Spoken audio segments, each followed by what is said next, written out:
Can you hear me now? Is it alright? Can you hear me? Is everything alright, guys? Okay. So I just have to check if their game started. Okay, it started. Okay, okay, wait a minute. I'm just simply checking. There is no round 2. Here we go. Where is Diana's game? I'm just trying to find it, but somehow on Lichess it's not really working. Oh, here we go. We found it. Alright, so game has just started. Here we go. So it was played. Let me see. Okay. So it was played e4, c5,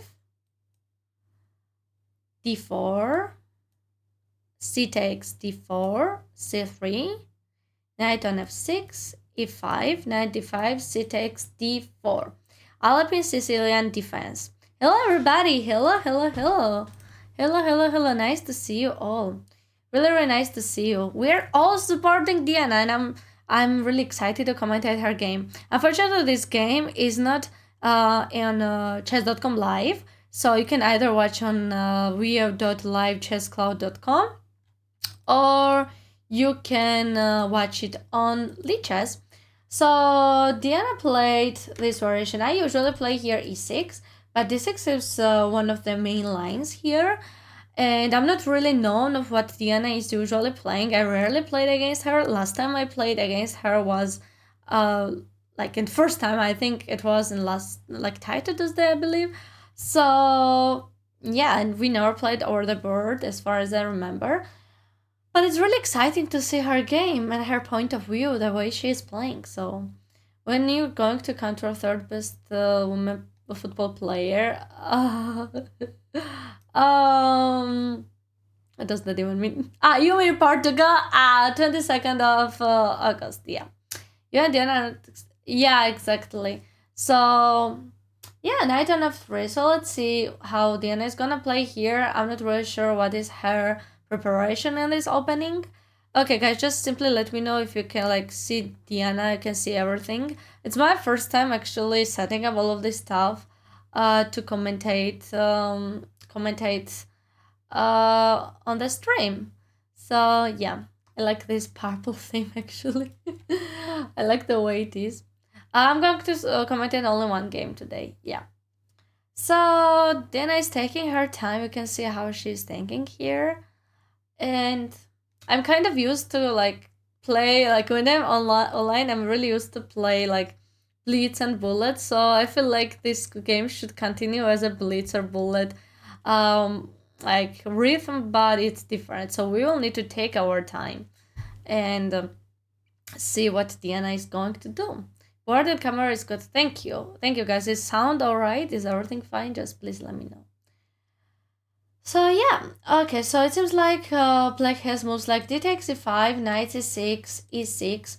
There's different variations here, also bishop g4. But we will see what Diana will decide here.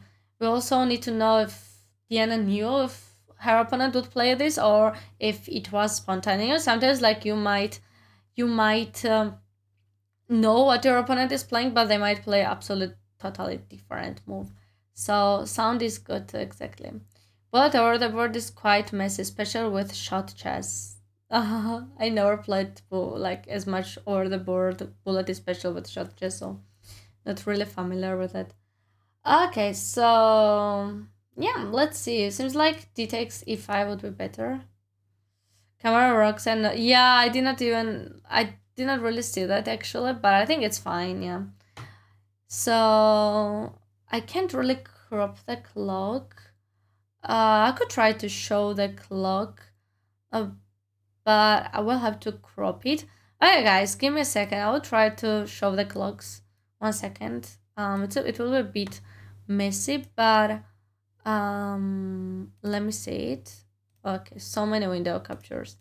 All right, so okay, here we go. I will crop their clocks so I can watch them. Here we go. Okay, let's go. Okay, here we go. Okay, Diana is with black. Okay, I think I can just simply flip it, but no, It's not gonna work. So yeah, Diana is with black. So this is the first is black and second is white. So I think it's might be better. So yeah. Okay. So it seems like she's thinking. So she has not made any moves here. So I need to take our time to see. All right. She has just made a move played knight c6. Probably she either prepared for that or she just took her time. If I rotate the board, we want to be on Diana's side, so that's why we need to see Diana's like point of view. So yeah, yeah. I could actually like crop again, and I can crop twice. Okay, I can do this. One thing I absolutely can do is that. Give me a second. Okay. All right. Here we go. I will do this. As a pro streamer, I can figure out many ways. Okay, let's go. Mm, mm, okay.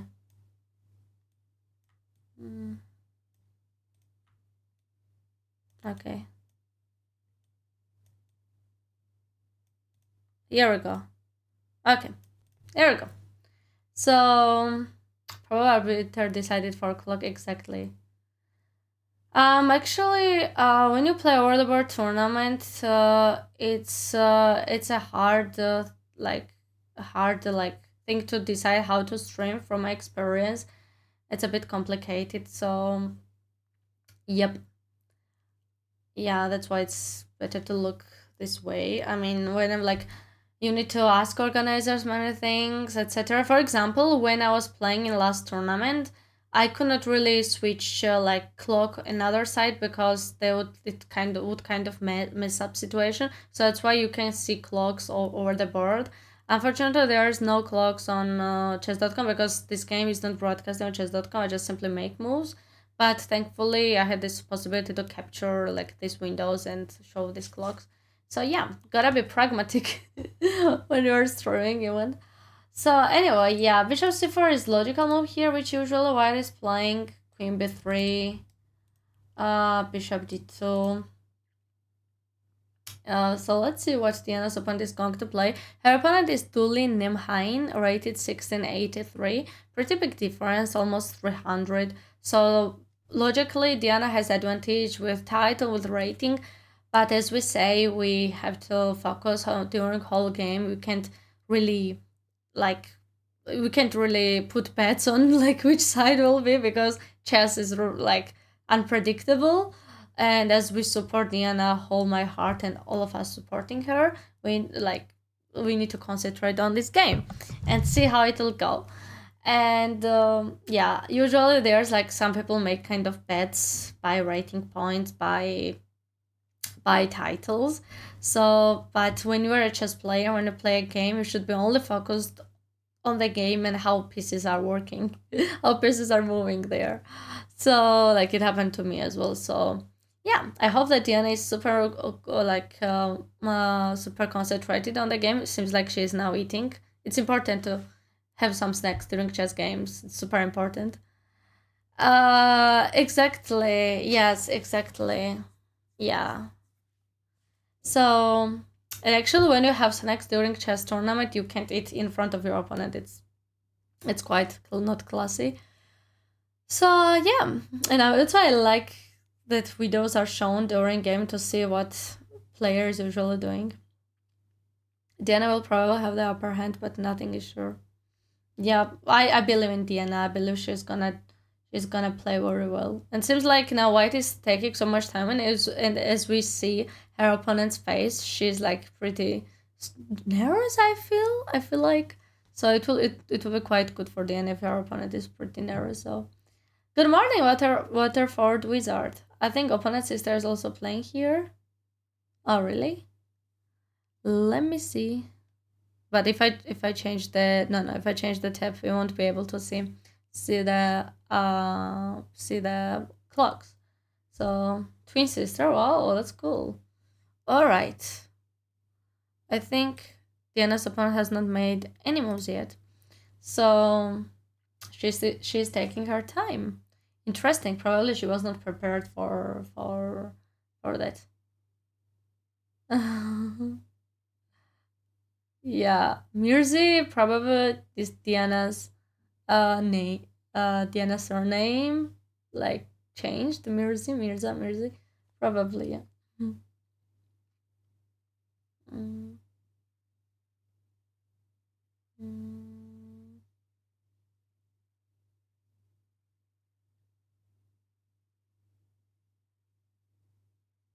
Apparently just 13 years old. Wow. 13 years old? She does not even look like 13. Wow, that's crazy. Kids, yeah, I remember. Yeah, I remember. I checked, and she's like from born 2011. I remember when I saw that. I was like already like 2000 like 11 years old, like 2000 born on 2011s are already 13 years old. Like time flew really fast.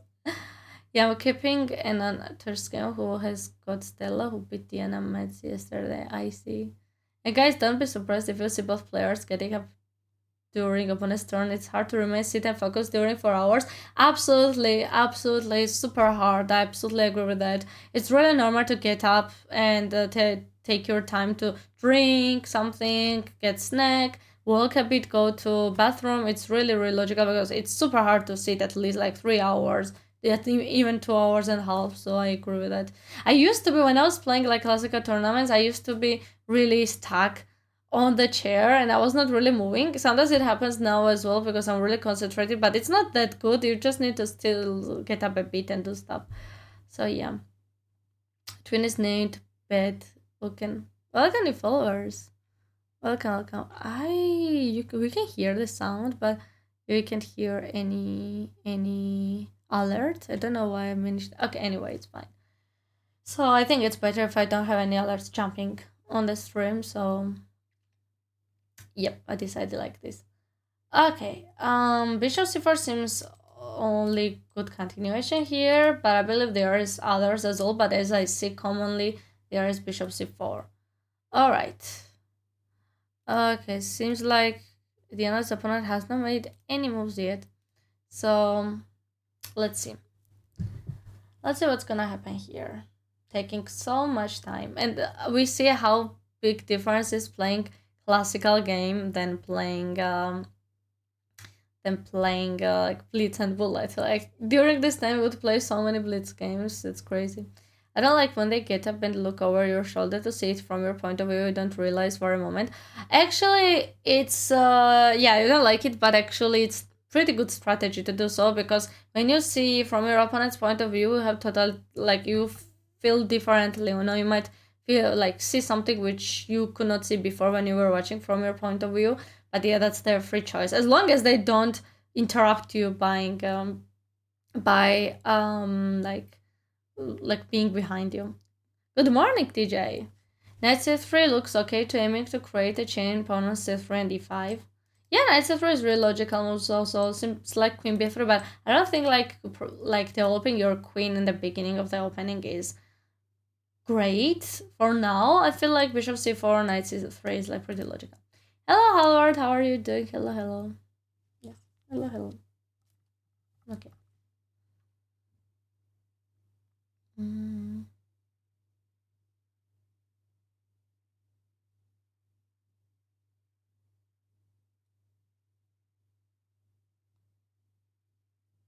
This looks very like an Alapin. Yeah, it is Alapin. Alapin Sicilian defense. Exactly. Maybe it's just like Beth. There's a lot of fun names like. I'm not sure her name is. You mean your her opponent's name is named Hein? I don't know if I pronounce it correctly though. Don't worry, TJ. Thanks for joining.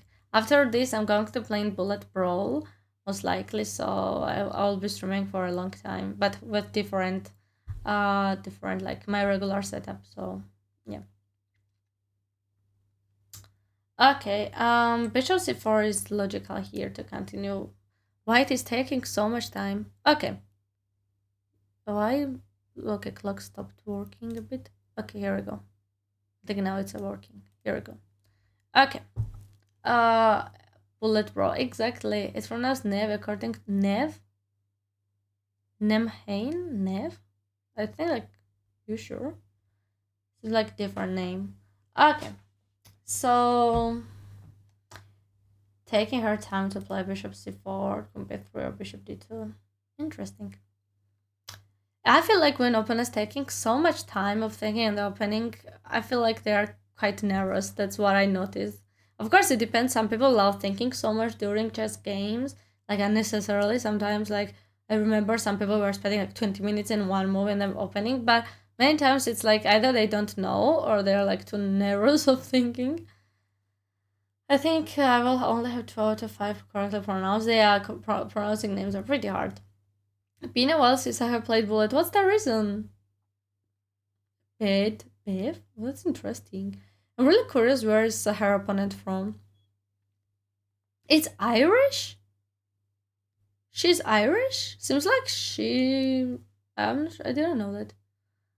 I had a opponent that used an hour for the first time and he was like 2000. It's really common. Some people think so much. When I was a child, like more like teenager, younger, I was playing one girl and she was thinking so much in every move. Like she was thinking a lot that every time, even it was like 20 moves, 50 moves, she had like 20 minutes, 15 minutes. So, but she was playing really well in the like in the like when she had really small time. So yeah, bishop c4. Okay, as I said, bishop c4 is pretty common, and that's what Diana's opponent had played. So knight b6 is one of the moves. Also moves like d takes c5 and e6. Let's see what Diana has prepared here.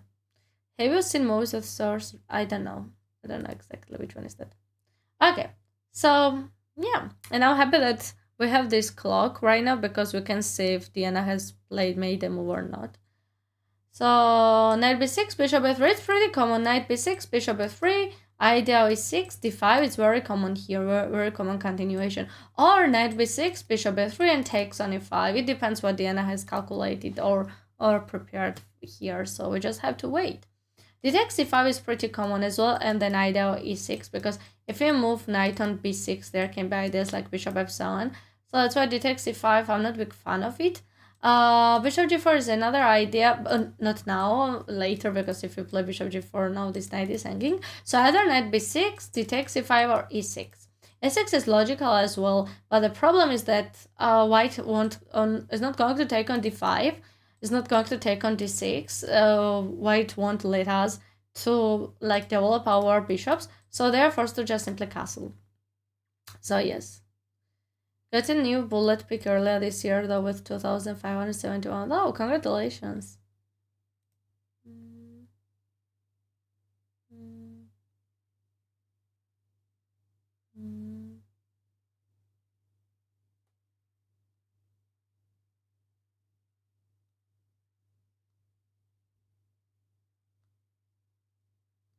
Let's see. I'm really curious what Diana is going to continue here. Seems like a regular continuation, but they take so much time. So maybe I'm the one who kind of rushes in the openings, but it depends. Yeah, it really depends. Actually, it's good to take your time of thinking in the openings because whatever we say, openings are really important. If you get worse position immediately in the opening,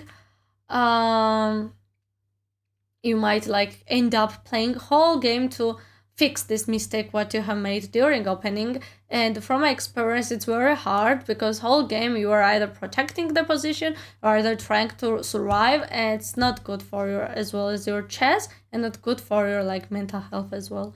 So while playing chess, so that's why it's important to prepare as good as possible during opening. But well, you never expect if opponent will make anything like any news which you don't expect. Can this transpose into position that you play? Yeah, I think after knight b6 it's possible, and then e6. So let's see. I usually blitz out the openings, but usually know my openings well. Yeah, I mean, there are many people who blitzing openings, like playing really fast because they have played it like so many times. So I have done this also. I remember once I won the game in 1.5 hours or 1 hour because I already knew like 20 moves of continuation, but it's really rare that your opponent will continue this, like, and she continued this opening and she got immediately worse and I won. But it's usually when you're like 13, 14, I was like 13 that time, so But it's not really happening when you grow or like when you play higher rated player. But it still happens. It depends. Lila Russia Soul, she will speedrun some video games. We will see. I'm mostly focused on chess right now. You started playing chess at 18? Wow, what made you started playing chess at 18?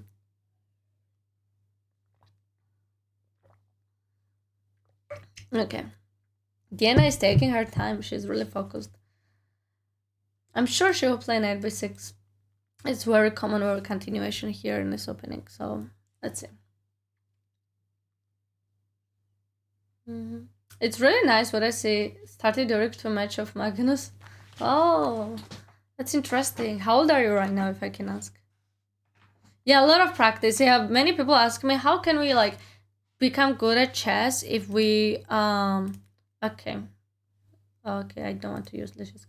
Okay, so they're saying that how can we become good at chess if for example if we started chess later, you can practice a lot, you can study a lot, and you can take so much time. Of course, there's advantage if you start way earlier because your brain is smoother.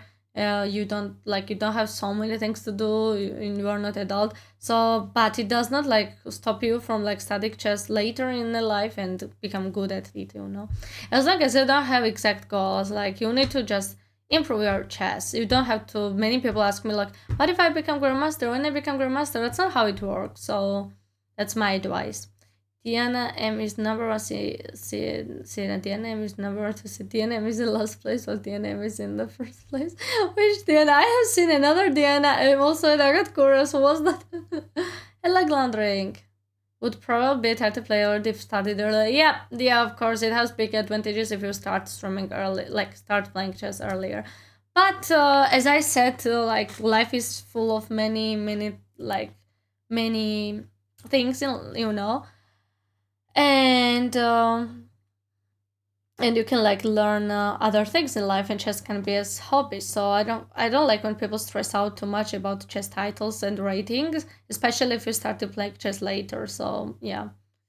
Higher highest rated Lila in the world? I'm sure, yeah. I know there are some Lilas in Georgian chess, but I don't think they play chess anymore. I knew some. Hello, I go to chess. To Kev the Blitz now, so not too bad. Hopefully in classical soon also. Mm. Good luck, Halvard. That's really cool. It's been a while I have not played Blitz, but soon I'm going to play Streamers Blitz in Portugal. I wish Diana was playing there. It would be nice to meet her in real life. I don't know if I ever met her in real life. I'm not sure. I don't think so. Yeah, I don't think so. But she has been playing chess for many years, so you started chess early, picked it quite 27 years ago. Snowball grumbling. Yeah. And as far as I know, Diana is from Romania, if I'm sure. I don't know her story fully. I know that she's Romanian, but she's living in UK. Going to Mallorca in October. Good luck! I have been in Mallorca in October as well, 3 years ago, actually. Yeah, nice place. Mm-hmm.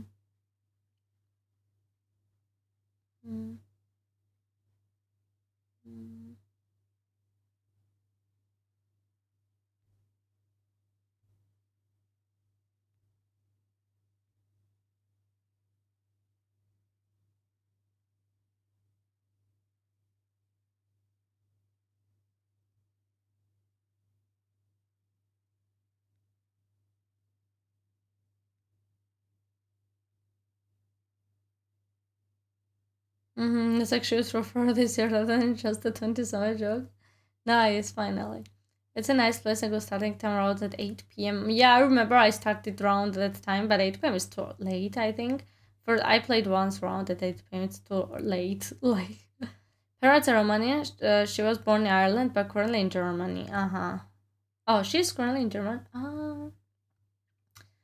I see. Wow. So many like different countries. Wow. Born in Romania, like parents from Romania, live in Ireland, like born in Ireland and live in Germany. That's so cool. Yeah. Hopefully not getting 2,200 as black this year. Get them as white instead. Uh,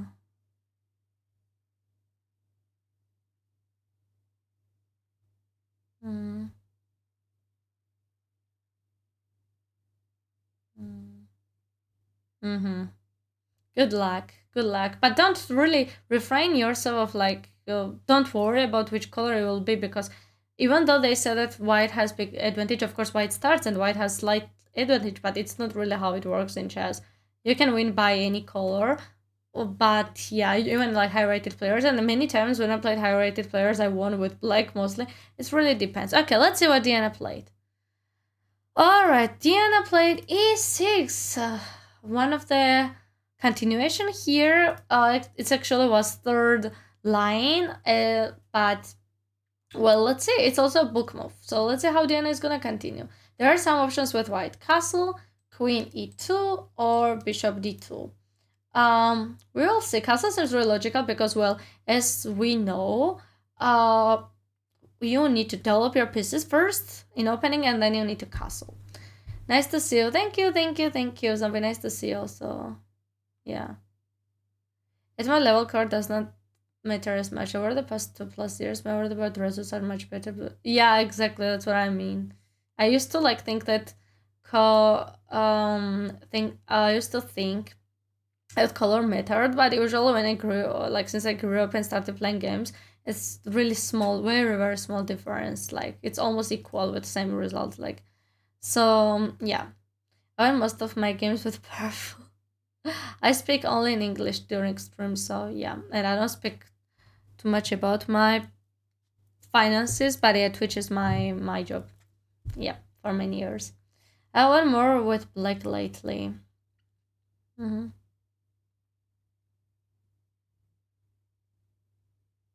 Mm.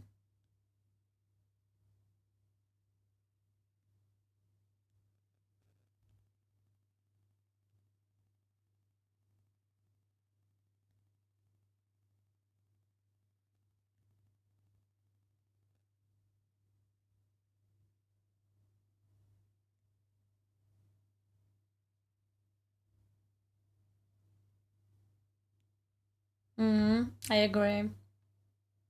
Exactly.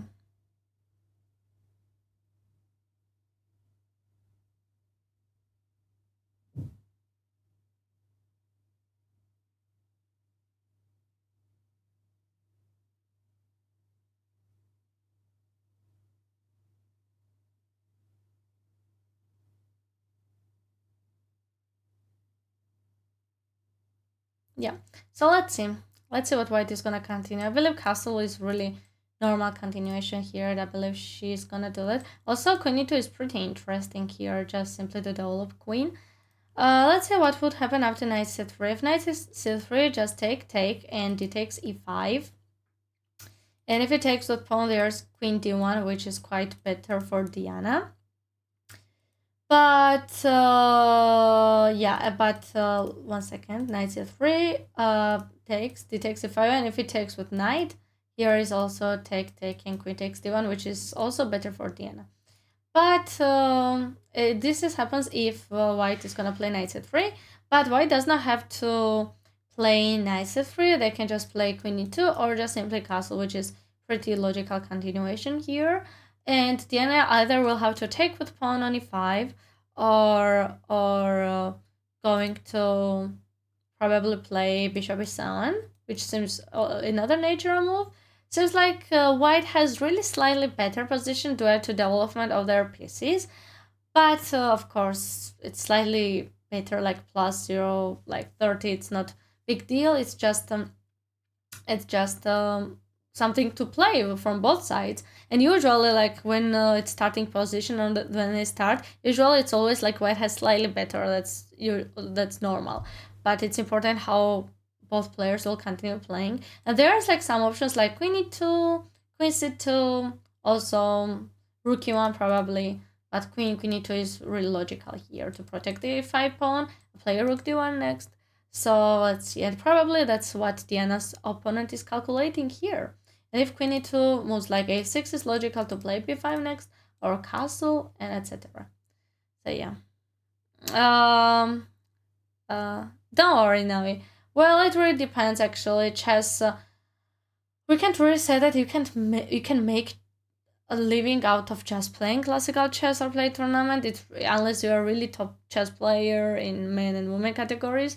So, but there are many people who make out of living chess for living with like streaming, content creation, coaching, etc., commentating. So it really depends. Stockfish thinks white is better with no moves on board. Absolutely, it's because it's the way chess is. Like because white starts, white makes first move. So we should not be scared if like you don't be scared if you analyze the game and at the beginning in opening or something it shows slightly better for white because it's how it is. But of course there are some levels. I mean if it shows +1 or plus 0.8 or plus 0.8 or etc, it means that there are some issues, but 0.3 or like maximum 0.4 is like kind of normal. So yeah, so let's see. It seems like Diana's position will be like this after castle, or even queen e2, or even bishop d2. But bishop d2 seems like more like kind of engine move than a human move. I'm sure that most of the people would do here castle, because first of all, black really can't castle alongside. Sometimes like players avoid castling first because they're waiting what their opponent is gonna do. But now, even if Diana could like make long castle, like she could just simply do short castle as well. So Diana's only option is to play bishop e7 and castle probably. So let's see, it's really interesting continuation of the way it is. Plus, if Diana starts moves like queen c7, a6, this pawn will be hanging in future. So it's pretty normal continuation. So I'm really curious how it will continue in the middle game, especially when time will decrease and then they will be in time trouble.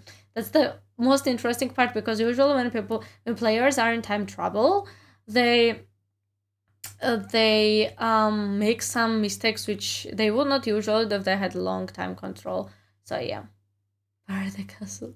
And guys, I want if you know, it's my like first time like checking her tournament. I'm not sure if there's time increment after 40 moves.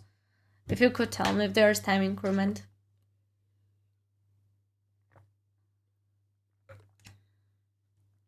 I'm not really sure. If there's time increment, it gives players more chance to take a breath and focus.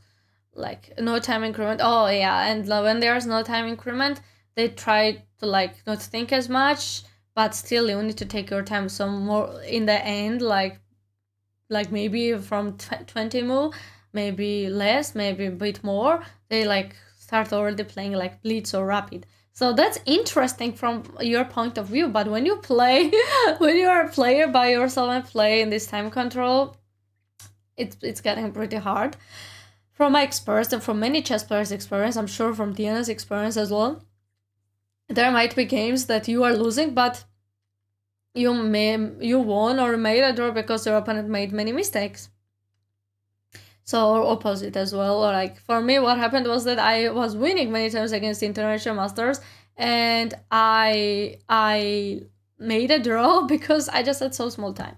Okay, Diana's opponent played which move? There's also strong Diana in Georgia, absolutely.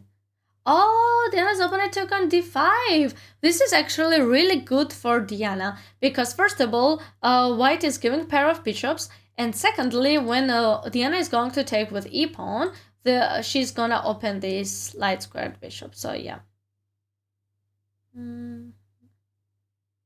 Mm. Mm. Okay. Well, that's great. Thank you, Eoins. Thank you, thank you. That's really good continuation. This is actually what I did not predict, because it seemed pretty obvious that bishop d5 would give Diana advantage. Because as we said, after take castle and there is the takes e5 or bishop e7, and Diana has really good position here.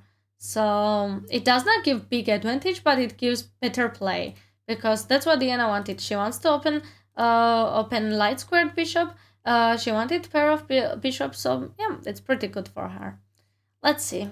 Okay, probably Diana took on. Yeah, she probably took it. Okay, and now let's see how it's gonna continue. Okay. There is another Lila rated 2109, but inactive last summer 2022. I'm not really sure. Can you tell me her surname? Lila. I'm not sure actually. Wow.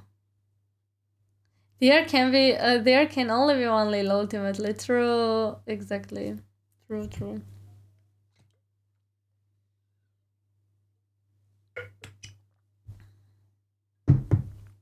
Mm. So I'm not sure if I know her. No, no, actually. Probably she would have any title, right? If she crossed 2100.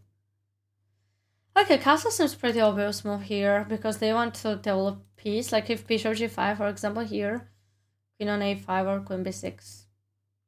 Yeah. Knight c3, knight d takes e5. Yeah. Seems pretty interesting continuation as well. So, oh, she's 45 years old. Wow, I never heard about her. Interesting.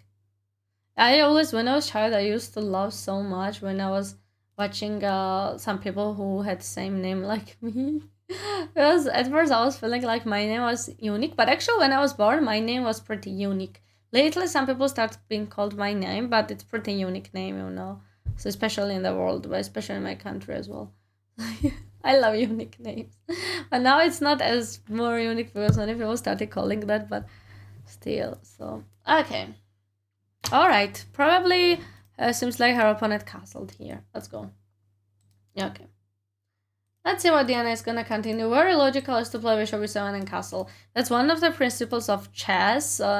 You need to develop your pieces and you need to castle. So we'll find out what's gonna happen here. And yeah, but Diana can take her time. She does not need to rush actually. She can just simply think and take her time. As I said, that chess is good when you like take your time. But that's why there is like classical chess, and that's why there is big time control. So long time control compared to blitz and bullet, where you can just simply you have to rush. So let's see. Okay, bishop e7 pretty logical. Um, Bishop e6 also seems good, but the problem is that there can be knight g5, stuff like this, bishop g5. So as if Diana does not plan to go long castle, she should play bishop e7. It's the reason most of streamers keep on mispronouncing your name. That's very true. I always thought that Lila would be really easy to be pronounced, but hell no. It seems like really hard to be pronounced. So let's see. Mm.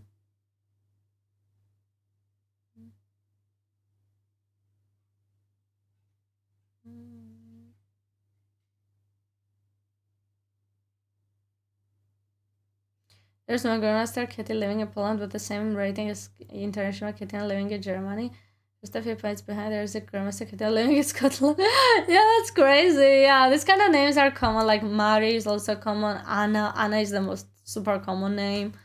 I'm not sure what our other names. Diana, maybe. Yeah, I think so. Diana as well. But not Lily. It's not a big deal. Like names not changing anything. Like only thing which matters is that what is your personality.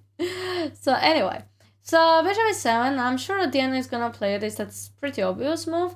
If knight c3, just gonna take the pawn on d5. Or even bishop e6. Now bishop e6 is good one because there is no knight g5. So like if takes on d6, bishop takes d6. That's all. Mm-hmm. So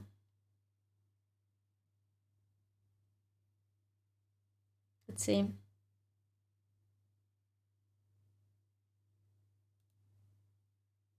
Let's see what she's gonna continue here. I just simply wait. Also, d takes e5 seems pretty logical move as well. I think Diana has few good options: bishop e7, bishop e6, and d takes e5. So takes and maybe bishop e7 right now, or bishop d6. Oh yeah, bishop e7 is pretty logical. And takes and take with pawn on c6. That's all. Mm.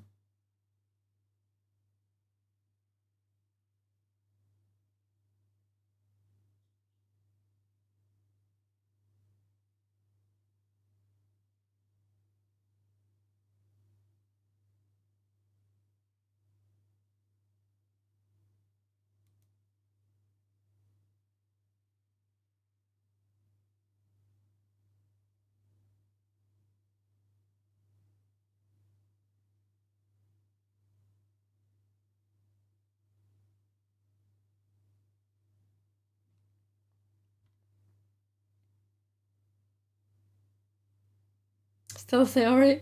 That's really good. Really, really good thing. Still theory. Might be. Might be still theory. It's still theory. Like everything like till 35 moves can be still theory. Actually, I was saying this 35, 40 moves.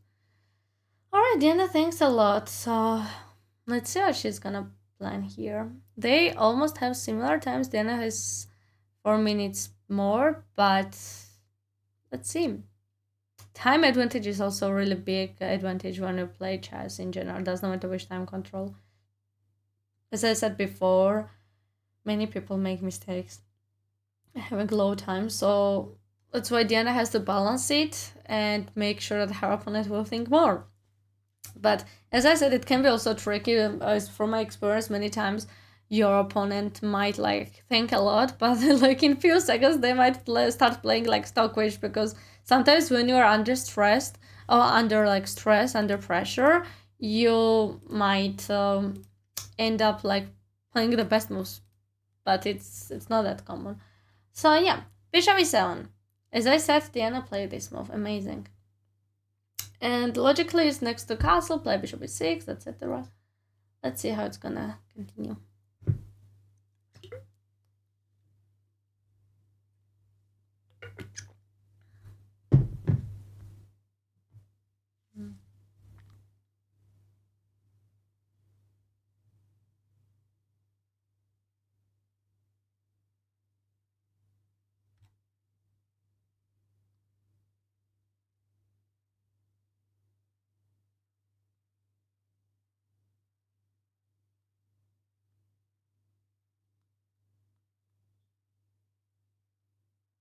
Is this wasting a tempo, or does queen take back on d6?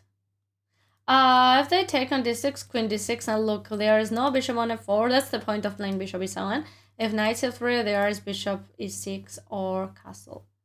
So probably castle. And if knight b5, there is queen d8. And if knight on e5, there is bishop e6. And it's really good continuation for Diana, because she will manage to have both bishops, and yeah. And I think very good position here. And instead of it takes d6 here. Okay, bishop e7. Instead of it takes d6, there's also bishop f4.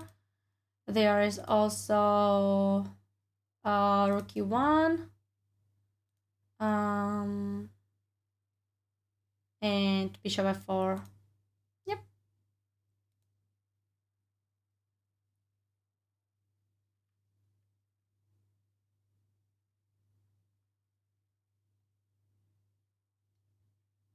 Let's see.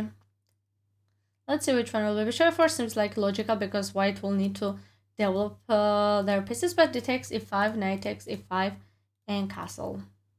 And it's like really good for Diana. Really, really, really good. Yeah. Knight f3 and bishop e6.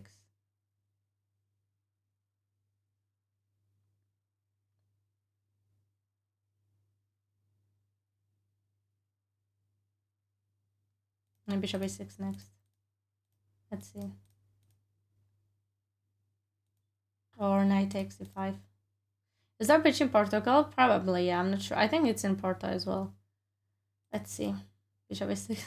But usually we're gonna play. It would be nice to play chess at the beach, actually. I know there was like main tournaments in Spain where like there are some like moments when they played in during like at the beach. Okay, I think Diana Submat played h3 here. Let's go. Okay. Okay, let's see. Like to move.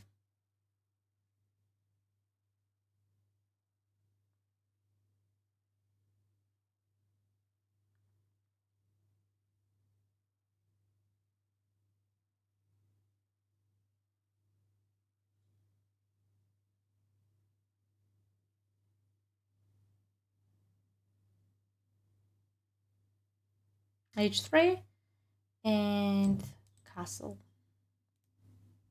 Or d takes e5 would be good. Or bishop e6. Yeah, d takes e5 seems really good here. Continuation, if knight on e5, there is castle. Nice, nice, nice.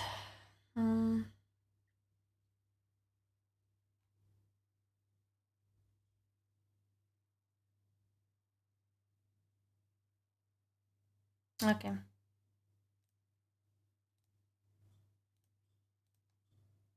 Okay, knight c3 and okay h3. And what happened next was castle. Yeah, Diana castled here. Another logical move. Just simply want to protect her king. And then was played knight c3. I absolutely love Diana's position right now because yeah, white literally got nothing out of this opening. It's what Diana wanted. She got pair of bishops. Also, she can simply take on e5 and trade these kind of weak pawns, play bishop e6. So it's absolutely really like dream. When I play this kind of opening, it's like my dream to get this with black. So even bishop e6 directly is working, but I'm sure that d takes e5 is much better because it directly takes e5 pawn. If it takes with knight, you can just simply take, and d4, and d takes e5. D takes e5. There is d4. Yeah, and if knight b5, d3, and just this pawn is going so fast, and they can't really attack this pawn because there is bishop f5 next. Let's see. Okay. Let's see what Diana is going to play here.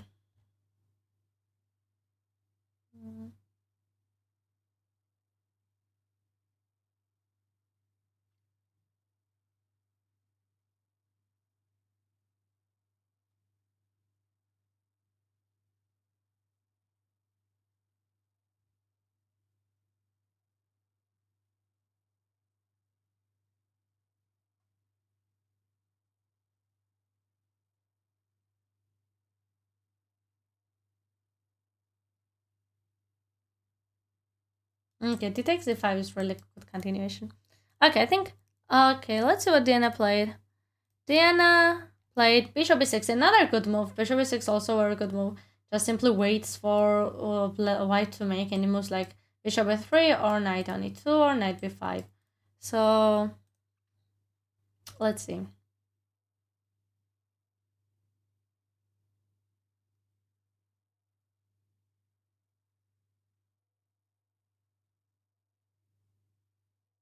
Diana's position is solid. Exactly, Diana has really good position. I'm really proud of her, and I'm looking forward to continue this way. And white is making pretty like some moves which is good for Diana. So knight e2 is an interesting idea of playing knight on f4, but the thing is that they can just simply take on e5. So if bishop f3, queen d7 as well. So knight b5, queen d7 as well. Let's see. Let's see what her opponent is going to play. Pretty decent move is bishop e3, but still Diana has slightly better position after taking on e5. Yeah. Knight e2 also. Let's see. I drink water.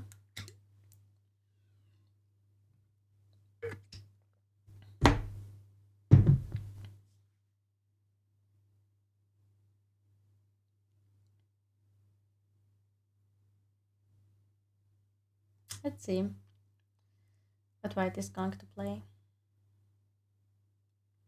Knight b5 is interesting, but I don't think it gives white something like if queen d7 it will be better after knight b5.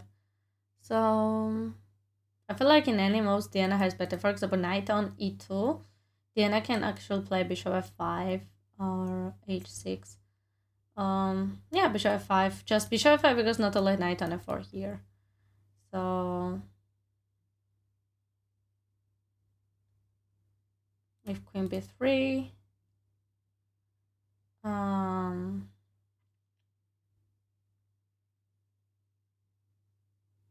bishop e4 probably. And if they take, here just moves like bishop f3, and they have, even though like Diana would lose pawn here, she has pretty big compensation because of this king.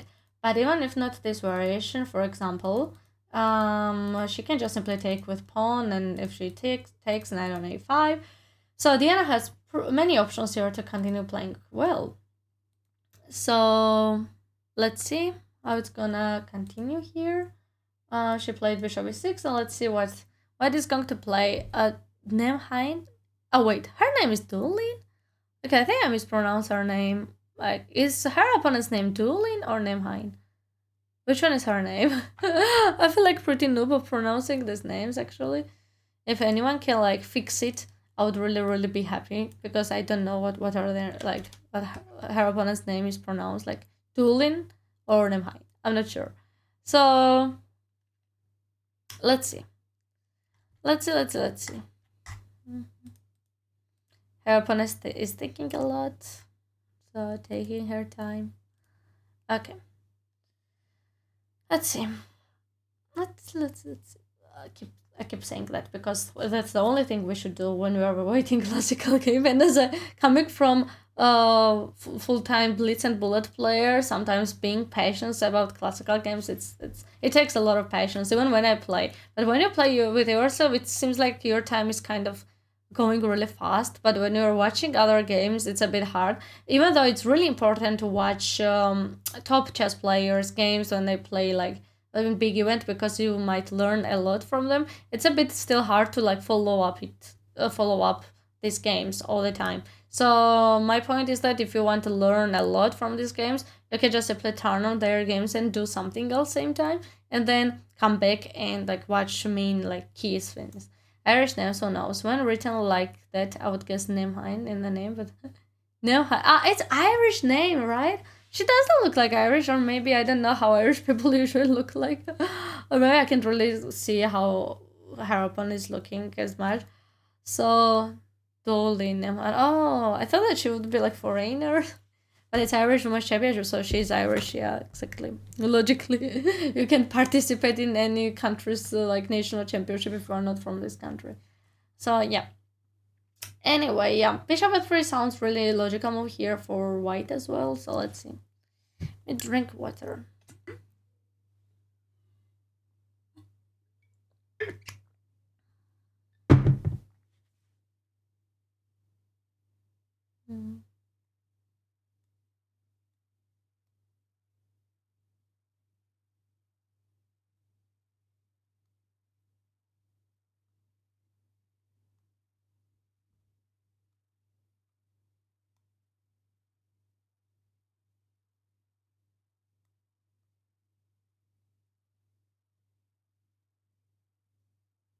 Yeah, bishop f3 seems logical here. Let's say or knight b5.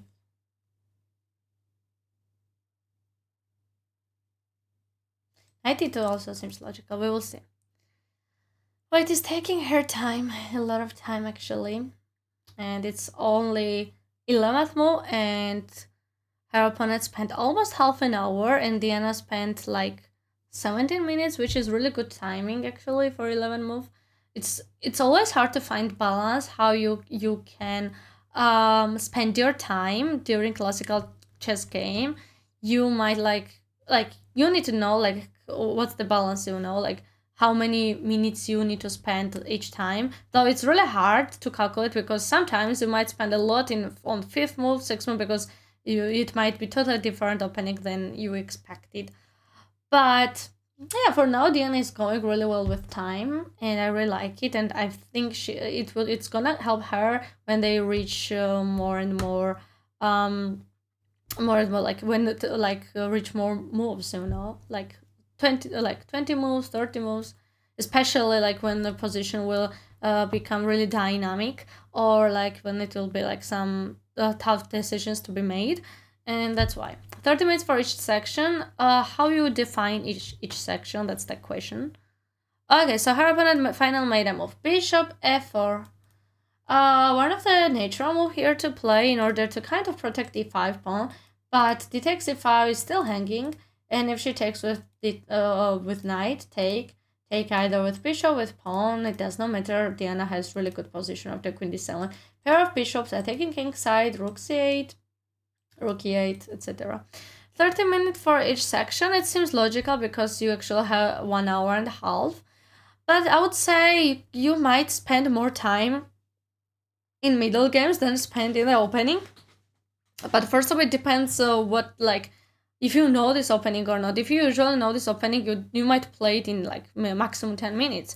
It really depends. So I would say this, it really depends, but I would say not more than like 25 minutes in opening or 20 minutes, because it's so important then to use this time in the middle games, especially if game transfers into end game. It's so important, because then there, especially in the end game, you need to have a big calculation skills, because in end games you don't have so many pieces. You don't have tactics as much, like it's really rare, and that's why you need it the most.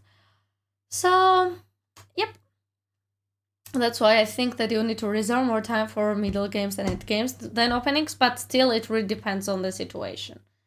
But as I said, I don't like, and it happened to me also, but it's rare. But usually it happens many players that they spend too much in the opening. Like in 15 moves, they already have like 20 minutes, and it's really hard then, and that's why blunders usually happen.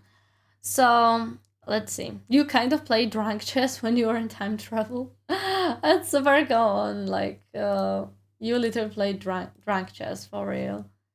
So yeah, d 5 seems like Diana's only option here to get better position. Rook e8 is also a good move here, but I would say that d 5 is direct move attacking the bishop and also directly trading this kind of weak pawns.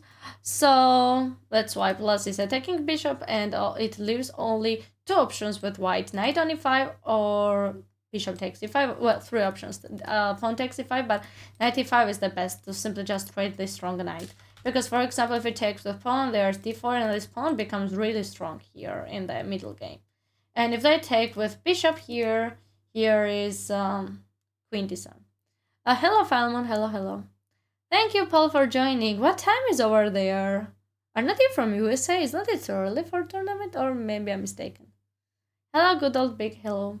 So if bishop takes e5, there is rook c8, and the idea of knight on a5, knight c4, or queen d7, or it's really perfect position for black, and that's what kind of positions I'm trying to avoid when I'm with white, because look, there's pair of bishops, there's queen d7 next, etc. So yeah, that's why d takes e5 is really good move here, and I'm hope that Diana is gonna find it.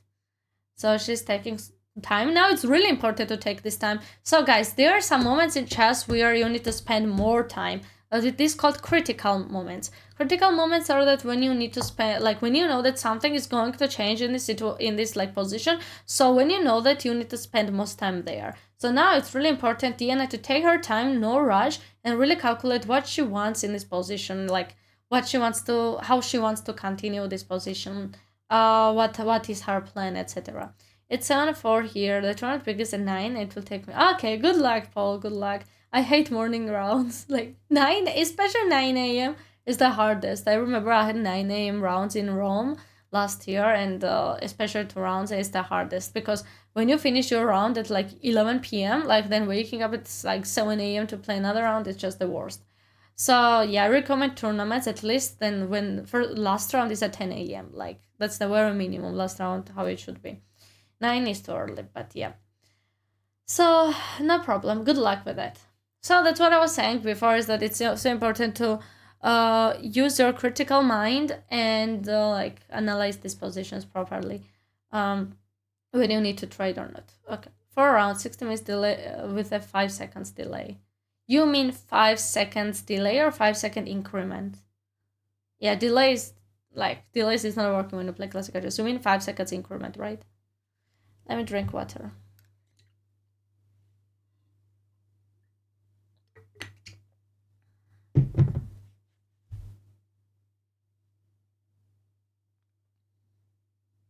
What does delay? 5 seconds delay? How it's working? I'm not sure how 5 seconds. I know increment. And there are some games without increment, but delay, I'm not sure. Is that like a new system? Which I'd never heard before? Okay. D takes a5. Yeah, I'm sure that Diana will find it. But still, as I said, she needs to take her time to think. Rook c8 seems logical move in order to develop the rook, but don't think that it's good idea to give your opponent the chance to take this pawn by themselves and then play knight e5. So yeah, it takes 5 seconds for the clock to start before each move instead of starting right away. Oh, interesting. So you have different kind of clocks? Oh, that's really interesting. Yeah.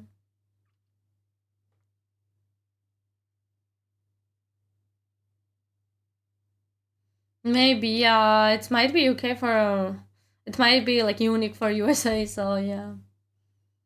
Yeah, I never hear like this kind of system actually. And guys, do you know that if Diana is going to participate in Olympiad, I'm sure she would because she's in an Irish team, right? That's really good. I really missed playing in Olympia. Last time I played was in 2018. It was the one of the best times in my life to play. Changed my life entirely. I mean, when I played in Olympia. Good luck to her. I support her. That's amazing. Can't they adopt me in the Irish team? Would play, yeah. But unfortunately, Georgia's team is too strong. You have to bring a certain clock, which is also unique. Like even for classical chess, you have to bring certain clock. That's absolutely unique. This never happens. Like in even Georgia, in Asia, and like Europe, it never happens. That's so strange. You have to bring your certain clock. Like who? Which opponent brings like certain clock? Like if you are with white. So strange. Oh. I don't know. It's really interesting. I think when I go to USA and play the tournament there, I'll be like, I will have a really big cultural shock. Yeah. Drink water.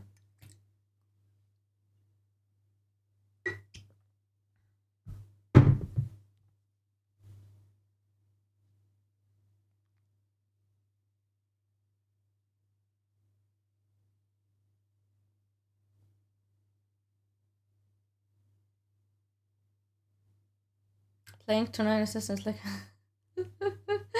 Oh well, I want to. When I go to USA, I need to play tournaments there. If you're playing a big tournaments in the USA, the sets and clocks will be provided. Yeah, that's what I asked. Yeah, I think if I play like closed tournaments or something, I think it will be like regular chess. I don't think like federated tournament. I think it will be different.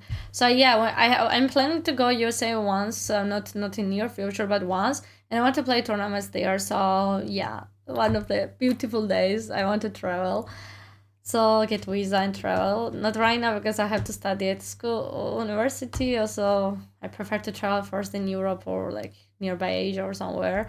USA is a bit far and it's a bit expensive. Not bit, it's expensive. And if I decide to get visa, I prefer to go there like for a month or something. So it takes big planning. So I want to play tournament there and do content. I know in St. Louis it's really big chess, so then you can't play because you have left your set and clock at home in Georgia. I see, Paul, I see. Okay, Diana 225. Amazing. Amazing, amazing, amazing. Very good move from Diana. Now Diana has big advantage. Like, not big, but she has advantage. Especially if her opponent does not take with knight. If she takes with bishop or pawn, seems like Diana will get pretty high advantage. But even if her opponent takes with knight, there is rook c8 or knight on e5 here. So, like knight on e5 and d takes e5 and d4. Bishop e5 and here is queen d7 or rook c8. Any moves here is giving Diana advantage due to these bishops and this structure she has and due to these like files. Okay. So let's see how it's gonna continue, how her opponent is going to take on e5 pawn. And both of them are looking for something. That's so interesting what they're looking for. Is there maybe arbiter is picking? Interesting, yeah.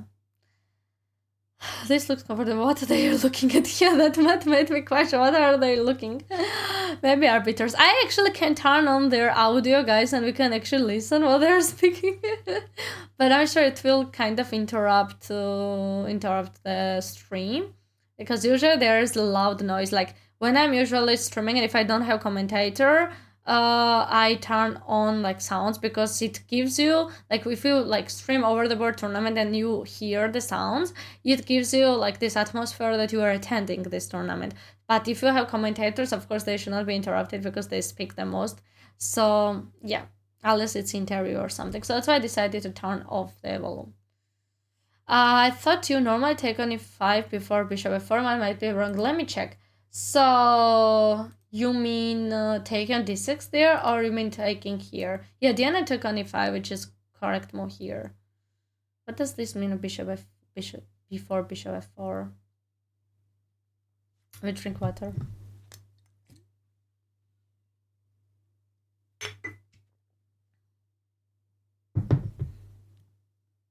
Take on a5 before bishop e6. Um, yeah, this was the correct move here as well. And it will be same idea. And actually, it will be much better now because now Diana can simply play would be able to play d4 here. And if they take with pawn, there's d4, and which is way better for Diana as well. So yeah, d5, d takes d5 would work here better than bishop e6, but bishop e6 was also pretty good move here as long as Diana took on it e5.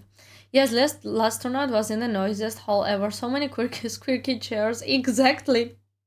Squeaky chairs also. It was located in the place where there are many buildings outside and many people were working and doing stuff.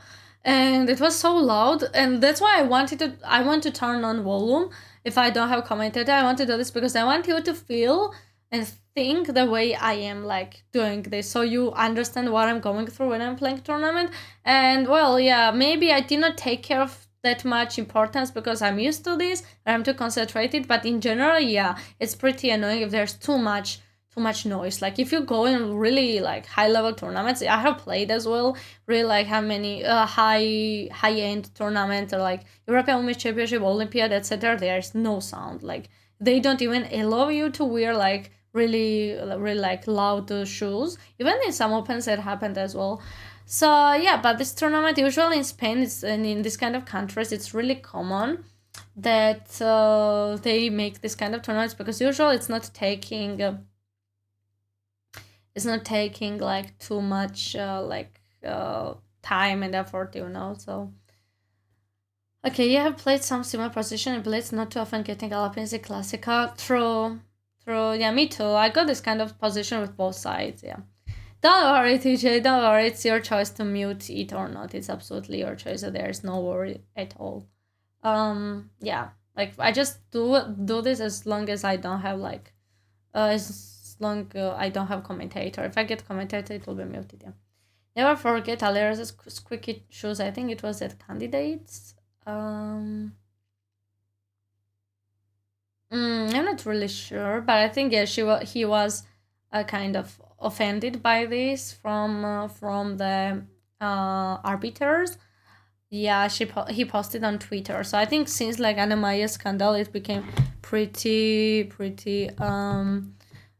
common thing to people like be angry at arbiters because they speak so much about their like shoes. But I mean, well, there should be absolutely 100% like like examples what type of shoes you can wear. But yeah, you can still avoid some noise, like it's normal. Like even like when I was playing like tournaments, many times like opponents bodies like make some noise, like if they're hungry or something. I have heard the stomach sounds. It's really natural. What can you do? Like what should you do? This all like opponents, so you can't do anything about that. So yeah. Mm-hmm. Okay, so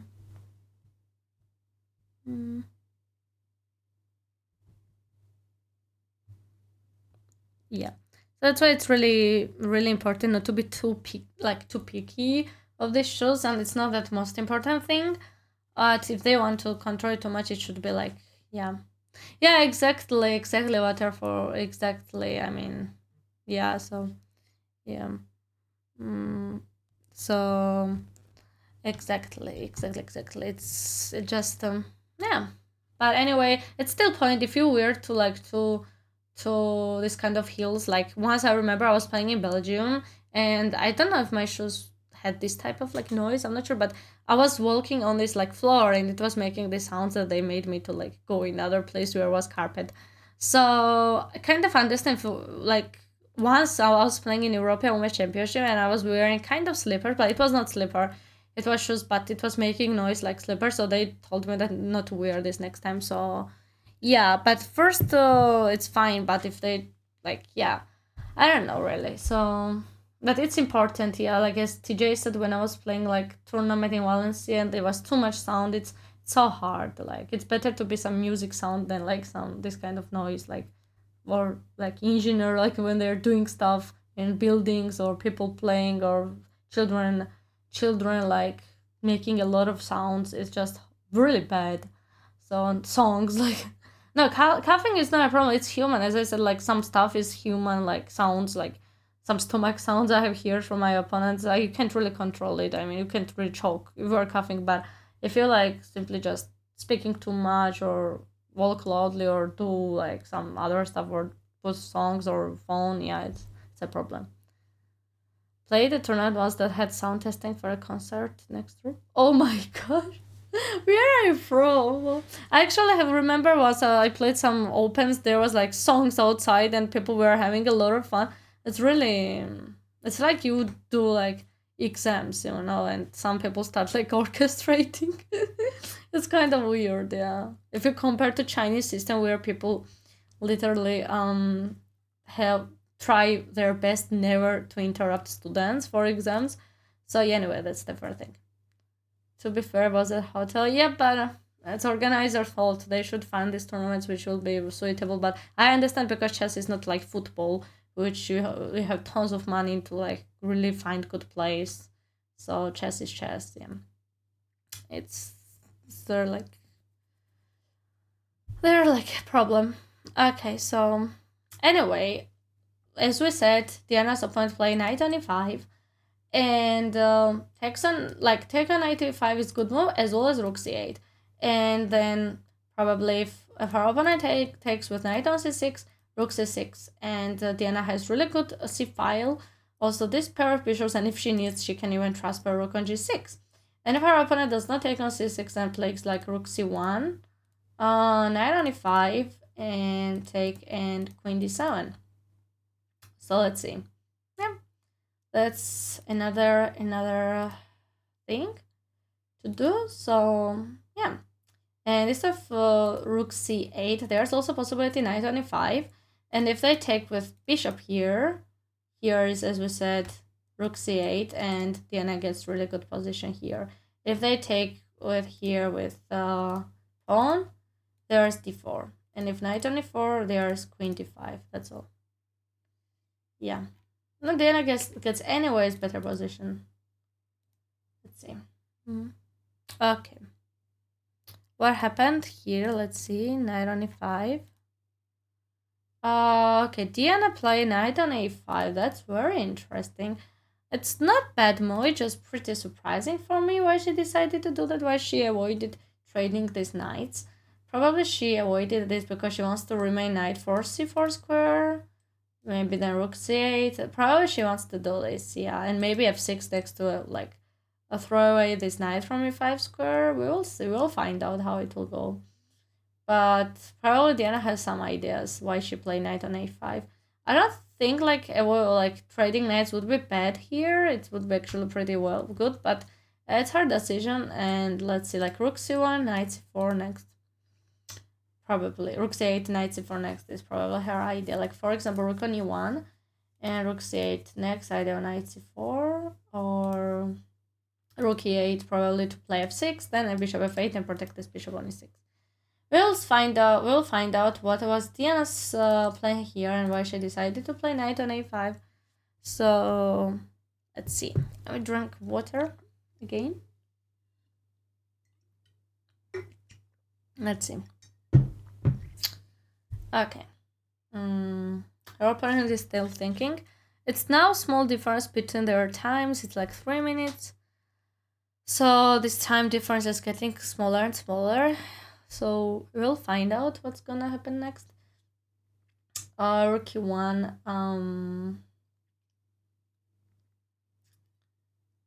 Rook e1 probably rook c1 is pretty natural because white later developed this bishop, knight, and both knights. So there are only like pieces which should be developed are queen, and rooks. So let's see. Let's see.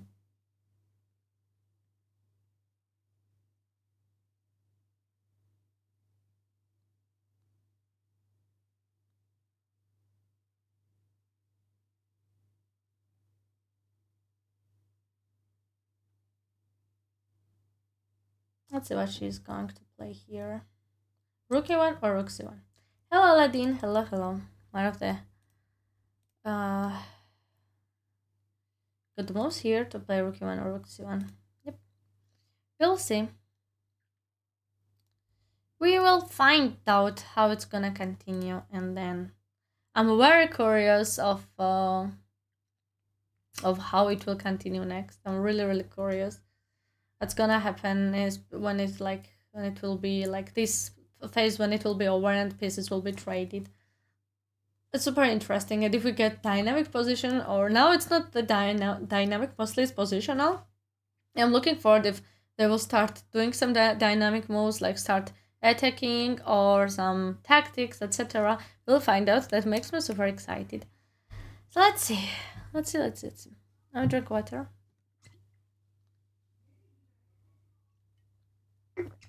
Okay. Let's see. I need to drink a lot of water, so camera job. I need to drink a lot of water because being a commentator, it's not easy job. It's actually like my pleasure to commentate our game. It's really nice to speak with this both of us community and have harmony and same time watch her game and supporting her. So it's really important to drink a lot of water when you play classical tournament, guys. Make sure to drink bottled water. Make sure to drink. Actually, it kind of can make you awake. So let's see. Let's see. I like the original Irish names at this tournament so far. Spotted one. I think her name is Irish, right? I kind of had trouble really understanding what was like her opponent's like name and surname and how they are pronounced. It's a bit hard to understand actually. What's your favorite snack for the board? I don't.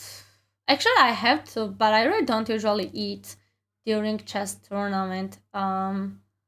I brought some chocolates. I try to eat chocolates or some snacks, but you need to get up and eat it because you can't drink, like you can't eat in front of your opponent. It's kind of unethical. So, and sometimes I just don't take my time. But actually, banana is very good. Banana is really good. There are some tournaments, then they like give you free bananas, but it's really rare actually. They give you something for free, but usually it's really nice. And there are some snacks sometimes, but I usually try to bring. But water is must to drink.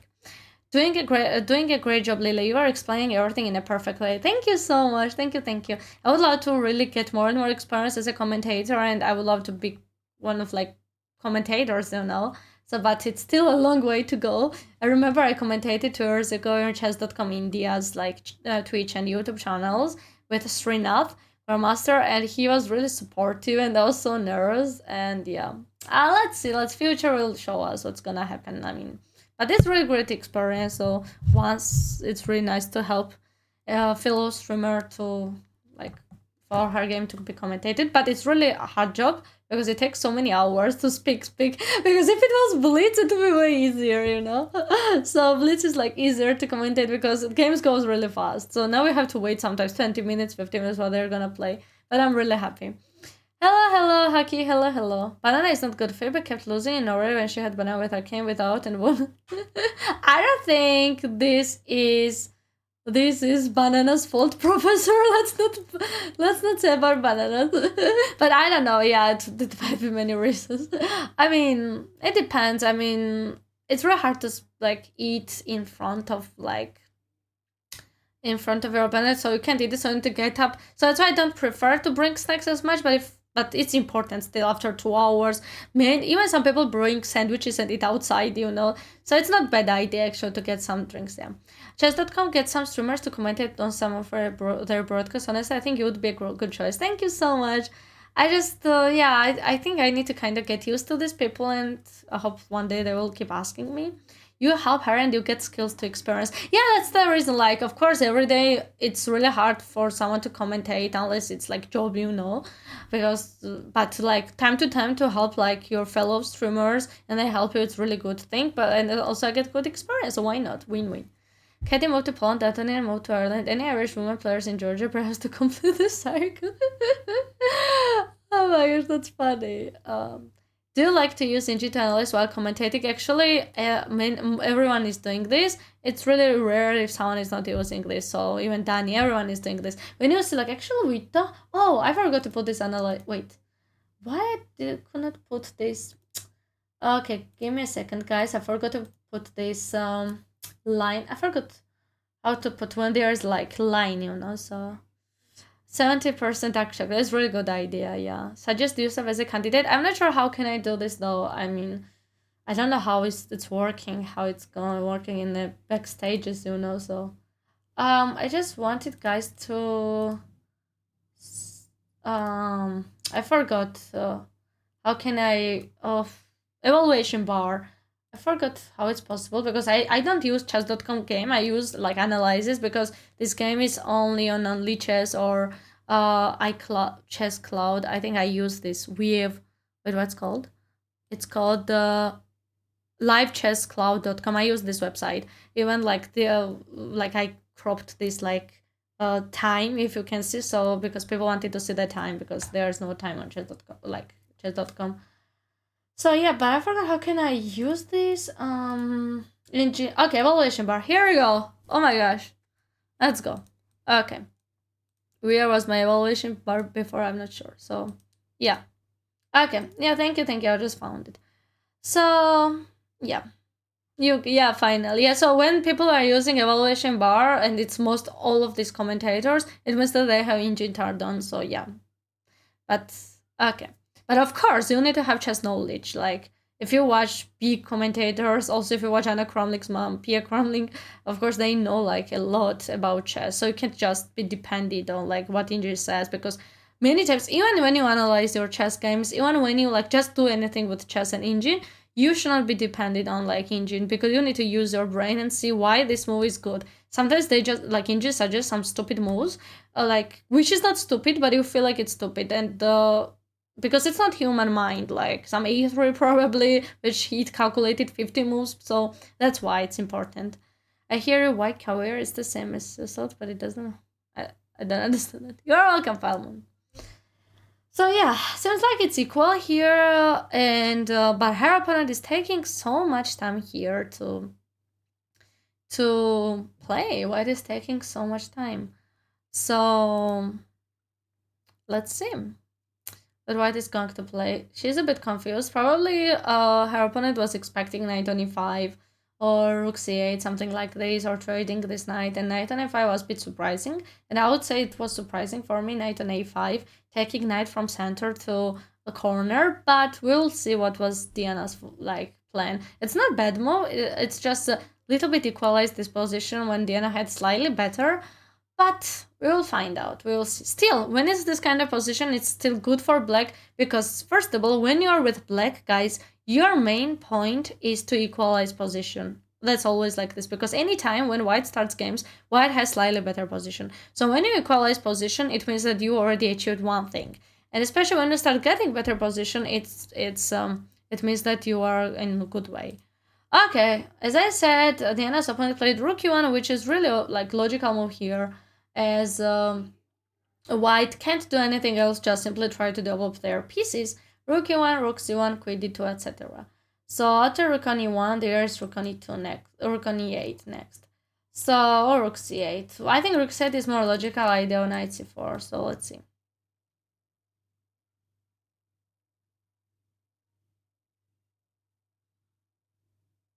As black, you can be weird and play Latvian.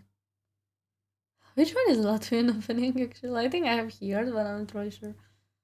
So, okay.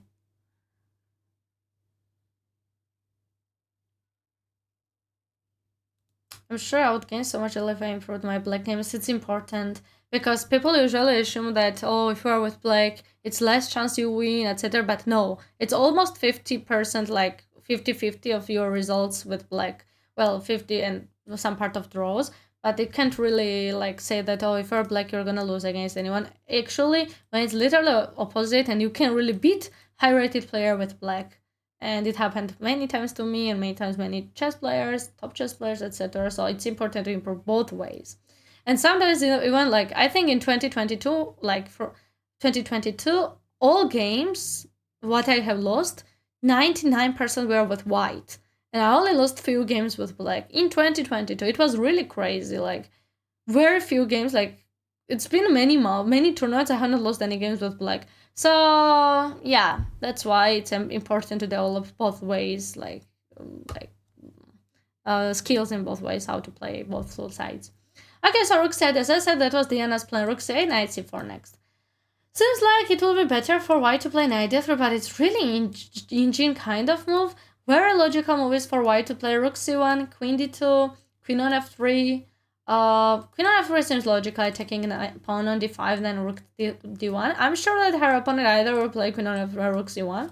I can't be 100% correct, but we'll find out. But knight d3 is pretty like either like move which you calculate a lot and it has some meaning behind, probably idea of knight c5 or knight b4 is not working, but or maybe play bishop a5 next. But still, knight d5 is a bit tough to see here.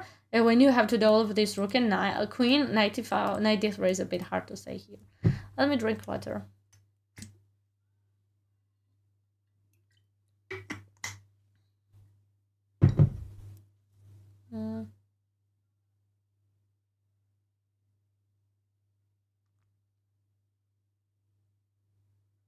Yeah.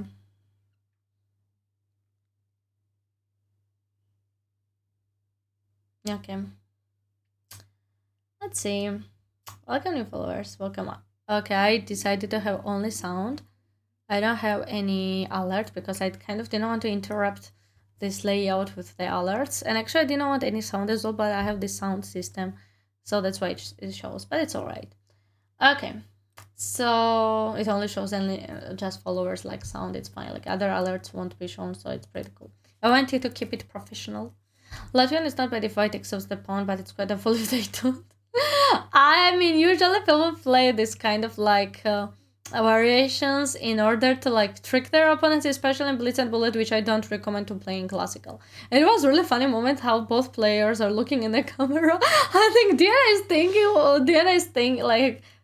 Diana is really curious what I'm speaking, what we're speaking. Actually, that's really, really like funny because that's how it happens to me as well. Like when I stream and I'm really curious what's happening in chat, and that's what makes classical games good when you are streaming and you are not really only focused on games. You're really like chill because you know that people are really supporting behind you, like you. So yeah, that's because you're more booked up in the French than Magnus.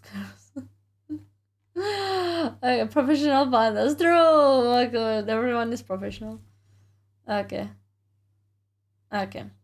Yeah, anyway, so it's so funny. Yeah, we have professional like commentators. You know, even if I commentate on chess.com professional events, I will still have these stuffed animals. Yeah, that's part of it. They are part. As long as I live here, I want to have the stuffed animals. Yeah. Okay. Okay. Let's see. Knight d3. I'm not sure. Knight rook c1 is pretty logical. Queen d2 or queen on f3. So let's calculate knight d3 if her opponent plays that. There's different options like rook e8, rook c4, knight c6, etc. I would say that rook e8 seems logical because, as I said, you need to use all of these pieces into the game. So yeah, and if bishop g3 was like queen d7 is good.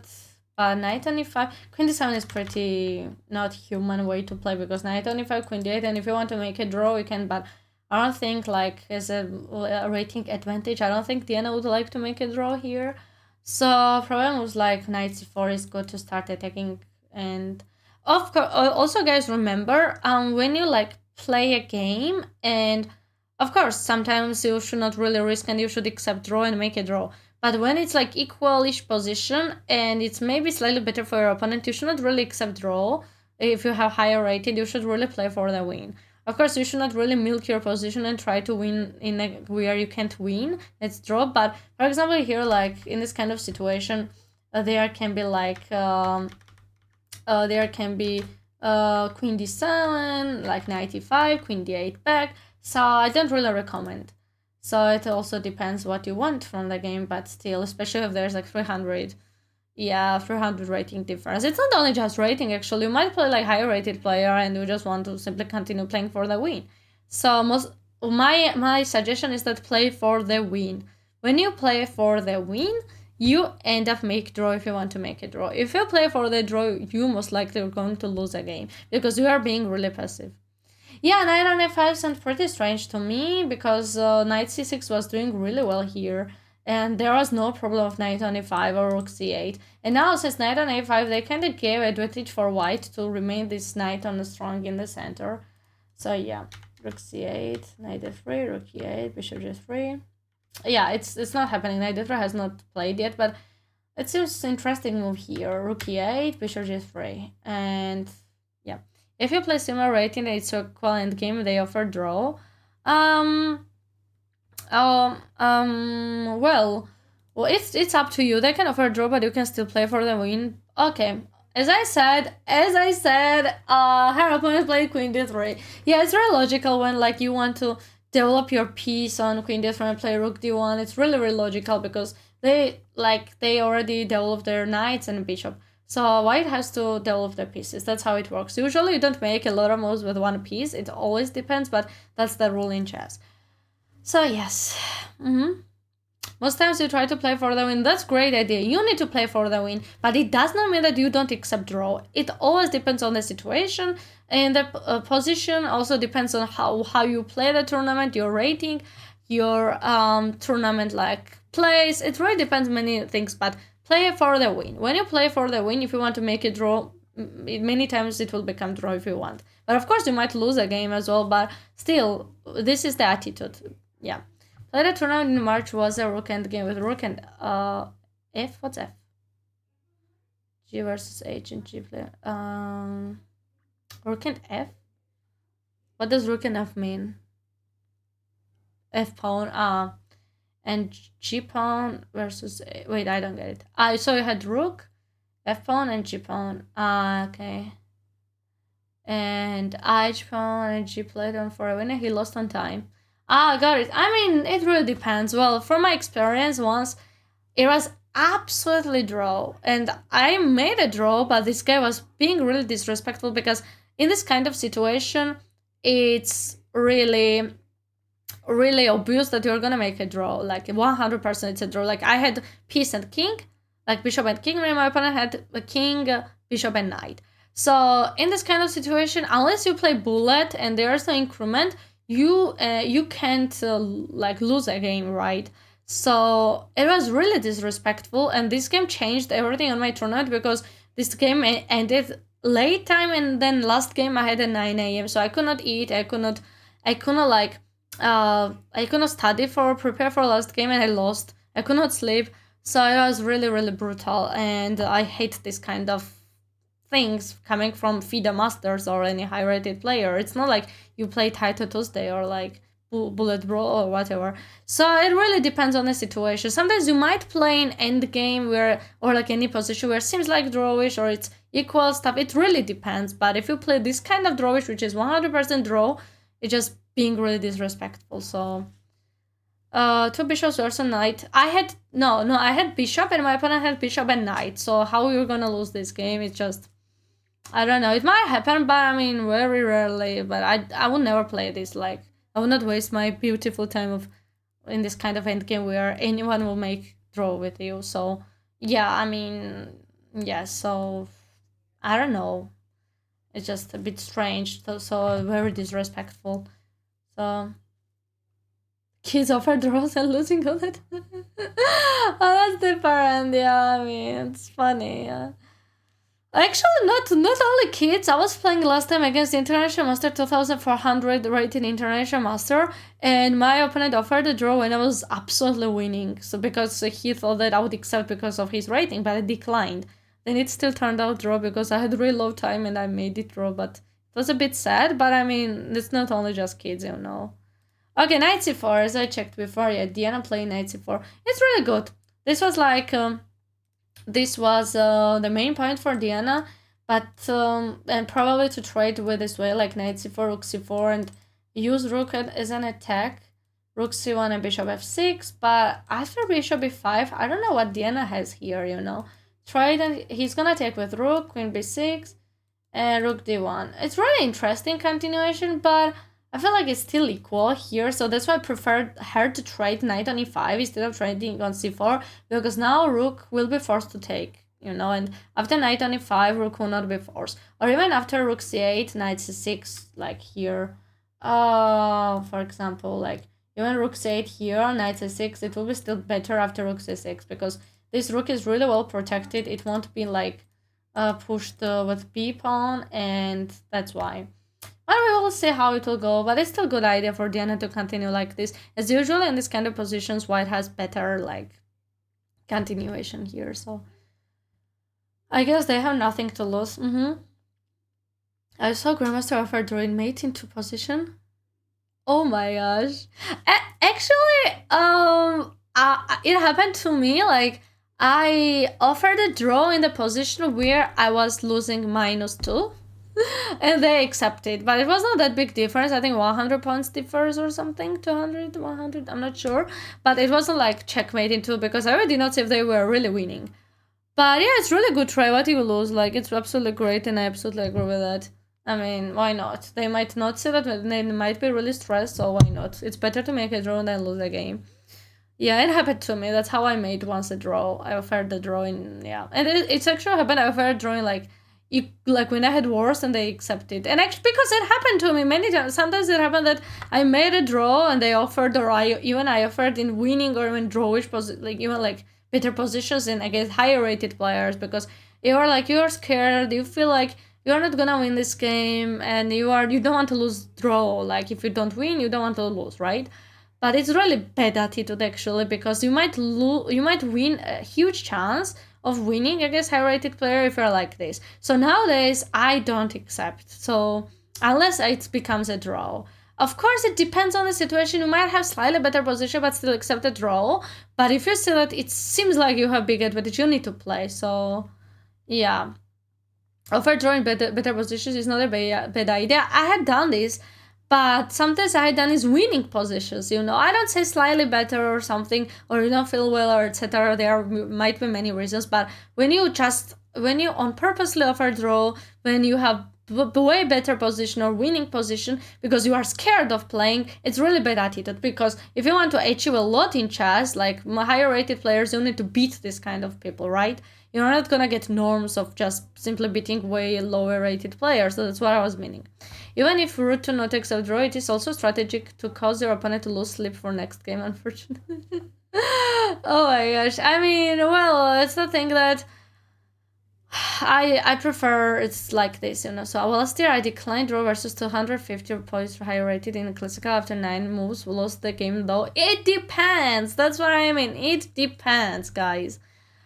It's actually, I know it's hard for now, like to feel that, but in that, if you have this kind of character that you play like better position or winning games against this kind of people, you are gonna win more often than lose or make a draw. In this game, of course, it happened to me as well. I didn't accept the draw and I lost. Even lower rated player, my rated player, or higher rated player, but if you play for the win, you're gonna win many games. You're gonna get better positions than worse positions in general if you play for the win. So that's my point, you know. So because if you catch so much of these ratings, you're one day you might lose way lower rated player. You will lose all these ratings. So it's really, from my experience, I say so. Yeah, of course, if it's a draw, and you should not like really kill yourself. Or if it's slightly better or slightly worse, it's fine. But it depends. Everything depends. Okay. So as I said, knight c4, it's really logical, and rook c4 next. It seems like this continuation is really a forced kind of, so they like don't think that much, but still there is really big difference between time. There's like 16 minutes around. So I hope that Diana will use this time advantage and make her opponent think more and more, because there is no time increment after 40 moves, which is pretty good for both sides, for Diana, if she manages to remain this big difference time gap. So let's see. Okay, Diana is thinking, should she take with pawn and attack on d4, or should she take with rook? Logically, she should take with rook, because if she takes with pawn here, there will be queen g3, and she can take, because here will be bishop b5, and this pawn will become a like passed pawn, and it's only one move away from rook d1 and d5 next. Plus this bishop becomes strong. So my suggestion is to take with rook, And plus attack this pawn, plus activate her rook, and then idea of bishop on f6 next. Yeah. Let's see. Let's see how it's going to happen. Okay.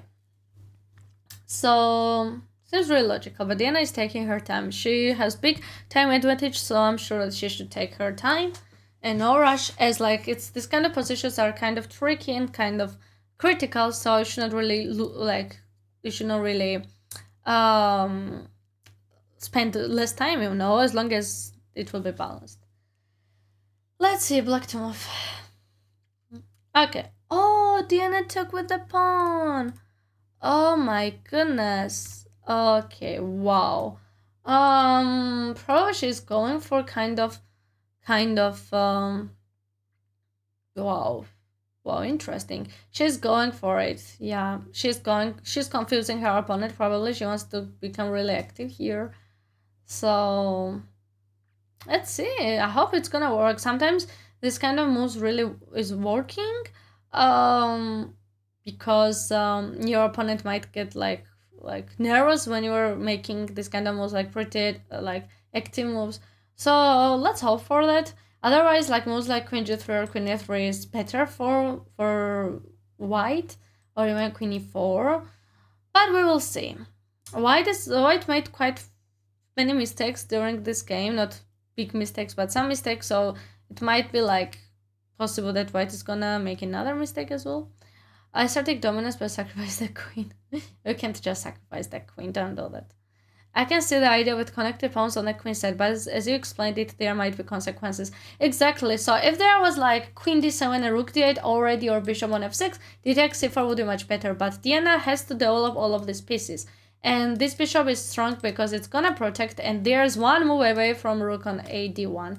So I'm not sure how good is this for Diana, but I still hope that white is gonna start making some mistakes, getting time trouble. So yeah, which happened before. So we will see. I take it if knight was exchanged by Diana rather initial loss. Yeah, it's exchanged. Yeah, exactly. There's equal less pieces. Neither side is losing material, but yeah, strategically, black has slightly worse now after queen g3, but I hope that Diana will regain dominance on this in the center.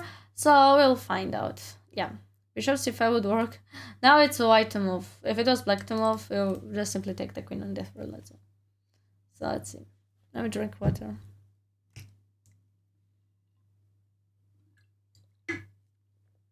Let's see. Queen g3 or queen on e3 is one of those moves which I should play. Queen e4 would be interesting, but thing is that queen e4 kind of allows rook on e8, and if take queen d4, and even though it's slightly better for white, black is getting counterplay. So that's why queen e4 is kind of not great move here. Either queen on e3 or queen g3. If queen g3, as I said, there can't be queen d4 because bishop a5 is hanging. So they should play bishop f4, h4, attack it, and then play queen b6. Yep, exactly. So let's see what the okay. Let's see what her opponent. Oh, I am predicting her opponent literally played queen on e4. Okay, it seems it's good actually for Diana. So moves like rook e8 would be much better here if she sees that. And bishop f6 seems also pretty interesting. I don't like bishop e5 next and trading this good bishop because then this pawn becomes active. So I feel like rook e8 is good move for Diana. She should start creating counterplay, otherwise it's gonna be worse for her. So I hope she'll make sure to play this move. So let's see. Diana is taking her time. Let's hope that she's gonna play rook e8 next. Let's see. Rook e8. Bishop f6 is not that bad, but Diana has to use all of her pieces for attack. So that's why, because she gave this center advantage. So yeah. Is this girl better than 1680? I take that to be the case. Yep, she's like 13 years old, and usually kids are underrated. Yeah. So nowadays you can't really evaluate someone by their rating points. To be honest, like, it's not that common because nowadays everyone got better due to tons of resources in chess in online. So YouTube, Twitch, like Chessable, so many ways. So, and especially for a kid, because many kids are little like really stuck in like these websites and play a lot of chess. So yeah, so that's why it's really important, as I said at the beginning on the stream, that it's super important to take everyone really seriously. Nowadays, no one like. Of course, there are weaker chess players. There are some don't play. Of course, they have been, but most of players got stronger due to pandemic as well. Yeah, exactly. Many pandemic chess kids. Exactly. So yeah, when we see kids who are stressed, that's why like when I played 8 years old, like during this tournament, honestly, I was kind of stressed. Like because he played really good games against higher rated player. Well, I managed to win easily, but still, like because kids like learn very fast these openings and everything because they don't have any worries in life. They just their brain is like sponge, right? Sponge, like sponge, like swallowing all of this information really fast, and their brain is super smooth. So that's why. Mm-hmm. I drink water. Yeah, I like sponge. So yeah. How to beat kids play some slightly offbeat openings. Well, it's really one of the good ideas to get rid of it.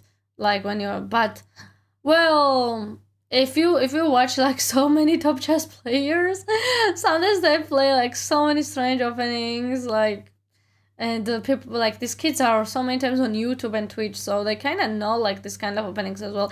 My main idea, if you want to beat kids, is that you can trick them like in positional games, dynamic games. If they can see like tactics maybe very well, but still. Okay, we got some notification. What happened?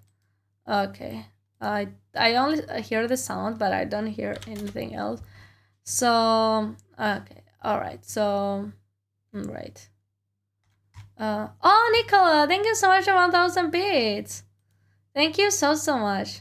Nicola's bringing hype in chat. I don't show these notifications because I didn't want to like. Oh, thanks for subscribing for tier 3. Nicola is bringing hype. Thank you so much, Nicola. Now I am commentating Diana Mirza's game.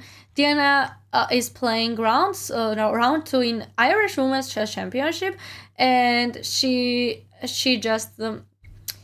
just asked for me to commentate. It's my very first time be solo commentator and setting up all of this for the stream, and I'm really happy how I managed to do that. So, want to beat kids play like Petrosian. Oh, sacrificing exchanges. Well, yeah. I mean, if you're actually really active against their like kids, they kind of become really like stressed, So because they know openings well, that's their big part.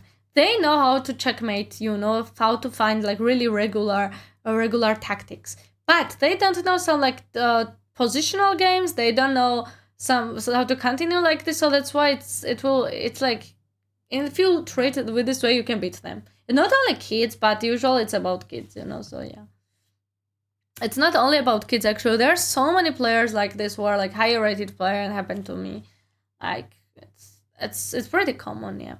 So anyway, okay, Diana is still thinking. Zero complications. True, yeah. So there's no problem with it. I do have experience with it, Nicola. I usually never liked playing against kids, but recently I realized that unless you play 10 years old international master, you can like really beat them. So it's not that a big deal. But of course, there are some of them who are really strong and underrated with rating.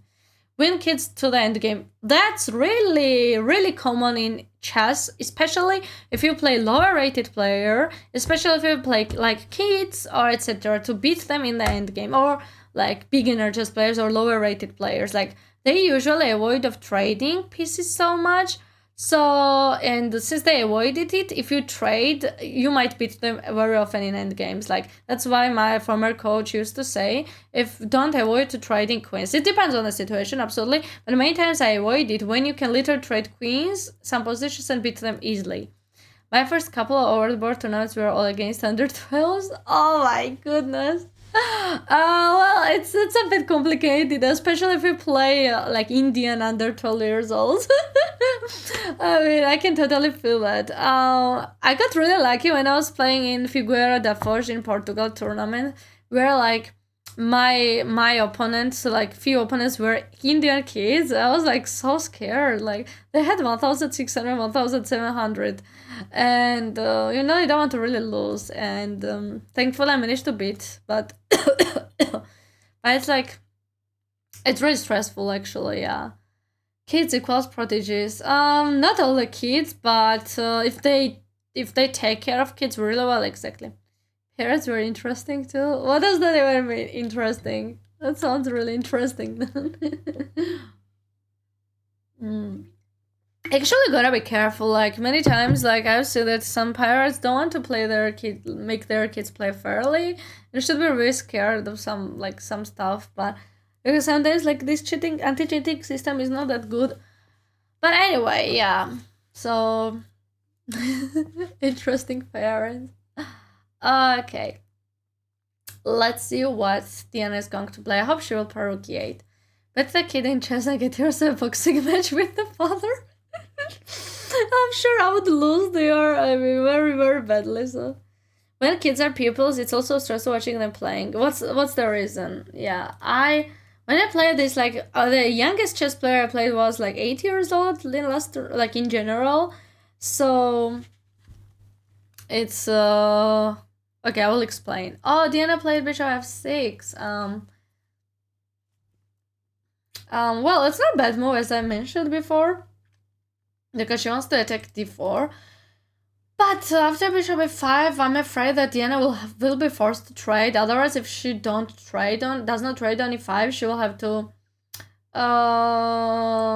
play bishop e7, or if she plays bishop g5, she will lose tempo. So that's why bishop f6 was not a great move here. But after rook d1, there might be queen b6. So I hope that her opponent will play rook d1, and then Diana will have more chance to activate her pieces. Because after bishop f5 takes, her opponent is going to take with queen, and this queen is really active. d5 is hanging, this knight is protecting this square, queen is protecting, and rook d1 is coming here. So I would say it's a bit hard position for black, but it's not lost, thankfully.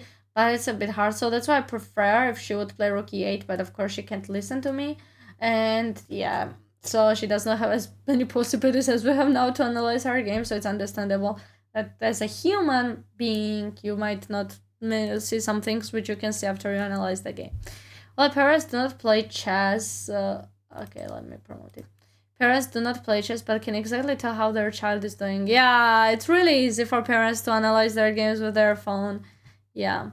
I want to put himself in a position where he was about to be scoremate. I wanted to roast him. Oh, yeah. Teaching kids is really hard. I don't think if I ever get kids as a pupil, I'm not sure because it's a bit complicated. Plus, their parents are really stressful as well.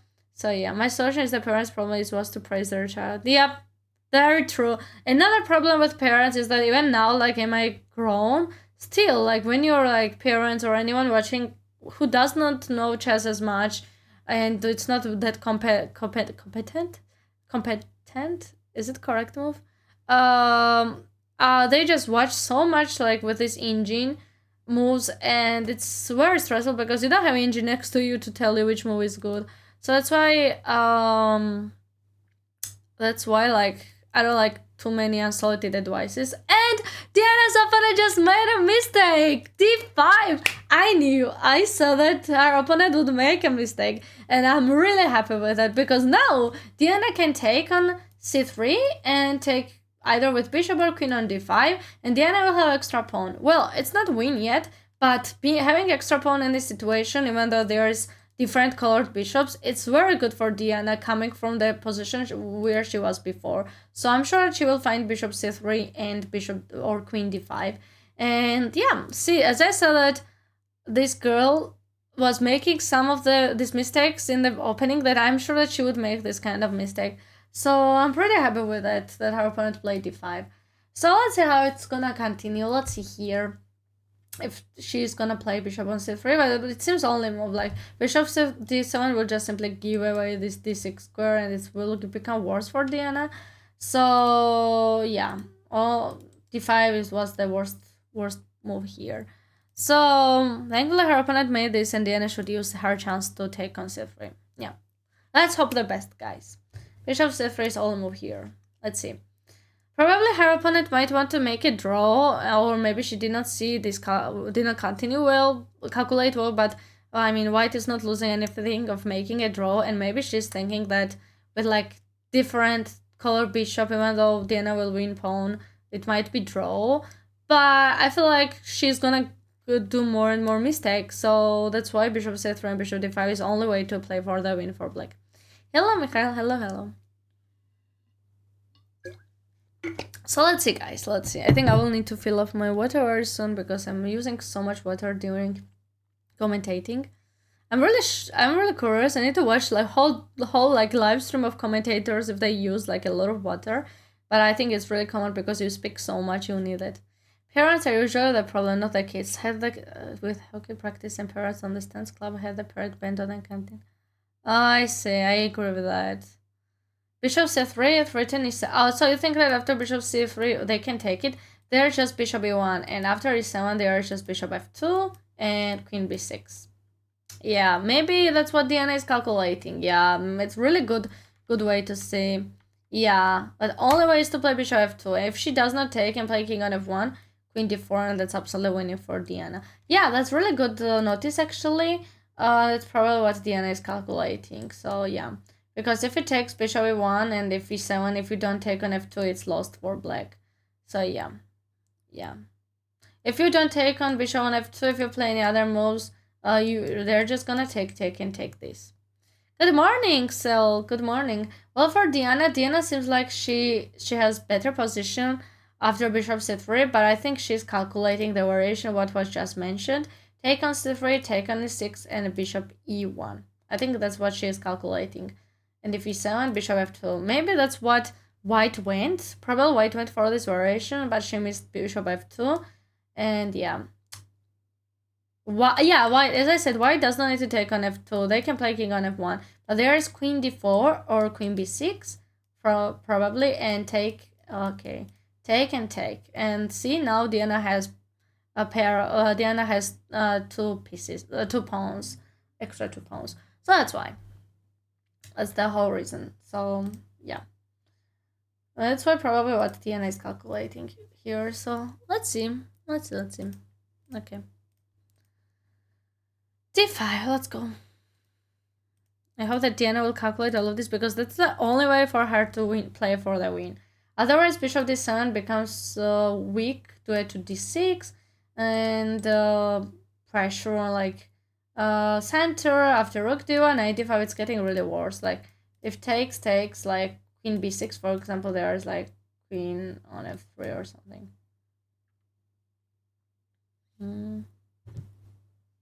I also noticed that the parent problem is that I was starting on. Okay, Diana took it. Amazing, she took it. Bishop c3. It's really good that we can really see this like position. You know, like I don't even need to like recheck, but still, yeah. Bishop c3. Okay, let's see if her opponent will take on c3. I'm sure that her opponent is thinking of taking on e3, e6. So yeah. I think parent problem is usually it's not a Western thing. It really depends on like families in general, but I feel like mostly in Asia and in Eastern Europe or something in this kind of countries, it's pretty common that parents are too involved in their kids' lives and too. But I don't know, really. It really depends on the families. I can't really judge in general, but some stereotypes say that Asian parents are like this, that, and yes, even like AK Nemsko was like saying same that she was kind of forced to play a lot of like classical chess. That's why like she does not like it. One of the reasons she does not like to play it as much. So it really depends on the families. Yeah, they can be pressuring. It's really bad for kids, especially like for chess, you know. And I have experienced that. I think everyone experienced that, especially from Eastern European and Asian like peoples. Okay, so b takes c3. Yeah, her opponent did it. She did not take on e6. And now probably Diana is thinking either bishop d5 or queen d5. Yeah, so That's really common. So in Western, I think people are more like relaxed in Western Europe, or yeah, I think, but I'm not sure. Yeah, I can't speak generally because I don't know many things, but still, that's my point of view and from my experience. We need to ask that to Diana when she comes back. Because well, she was born in Ireland, but her parents are from Romania, so it's so different cultures and different part of Europe. So yeah, so yeah. Let's see. Anyway, okay, Diana took with bishop. Okay, good, good, good, good. Diana now has big advantage here. So how involved you were your parents in chess? Like my grandma is still very involved in my chess, even though I try my best. But yeah, she's really involved. Especially what I mentioned of watching games with like engine, like chess.com engine, and analyzing that I should have done this, I should have done this. Well, it's true, but it's easy if you have something next to you. But yeah, well, of course, like my parents helped me to like become chess player. If not them, I would not be able to be chess player at all. If they did not believe. And thankfully, it happened like this because if I did not continue playing chess, or I wanted to give up many times, but if I did not do all of this, I would not be able to play in Olympiad, would not be able to get this title, would not be able to play in European Women's Championship where I got first norm. And the main importance is that I will not be able to be Twitch streamer and content creator.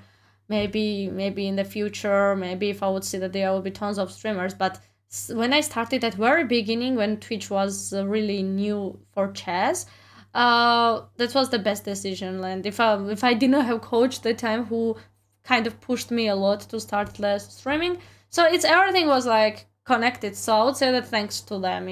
But they were not really pressuring as much. The more I was pressuring myself. So yeah, maybe in that childhood more, but yeah, I was most pressuring myself there. But still, yeah, it still affects. So because they always want to achieve something, and I was many times depressed because of my results. So I wish it would be more chill in many ways, but yeah, still it turned out to be very good for me. So I'm still grateful. So yeah, Queen d4. If white manages to place the bishop on d4, it's not easy to win duet 2.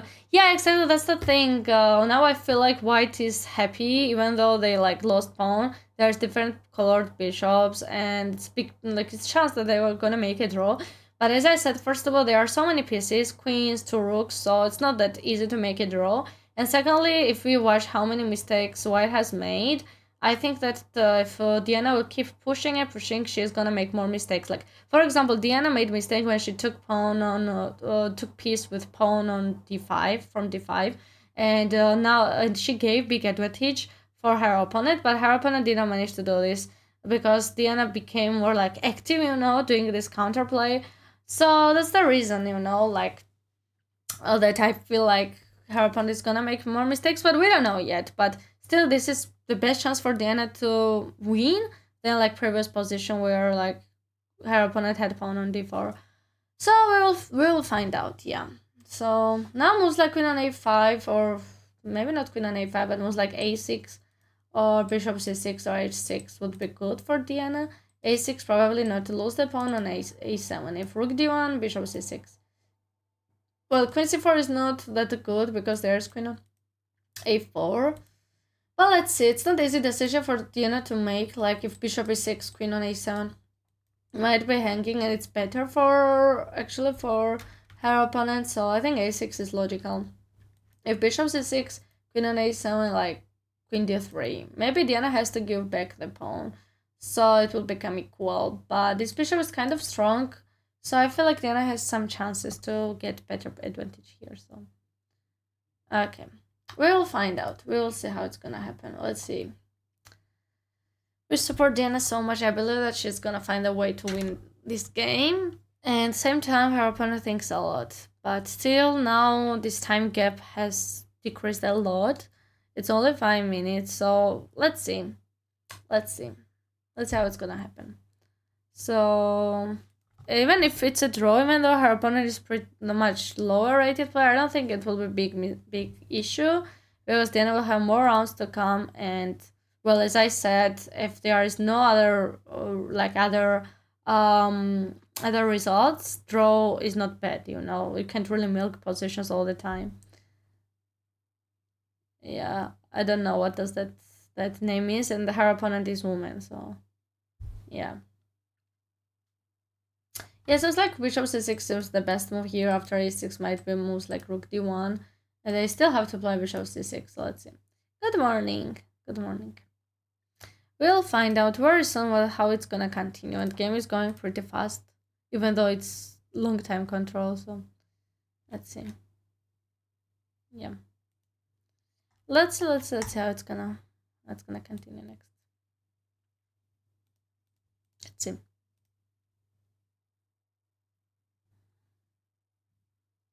Okay. I just want to play Bullet, bro. I need to have time during for the lunch. It's like a real commentator at content creator life. Like it's really cool actually. Okay, I have heard many times that people have like commentators really early morning, then streaming, then again commentator. It's pretty cool thing. Yeah. Okay.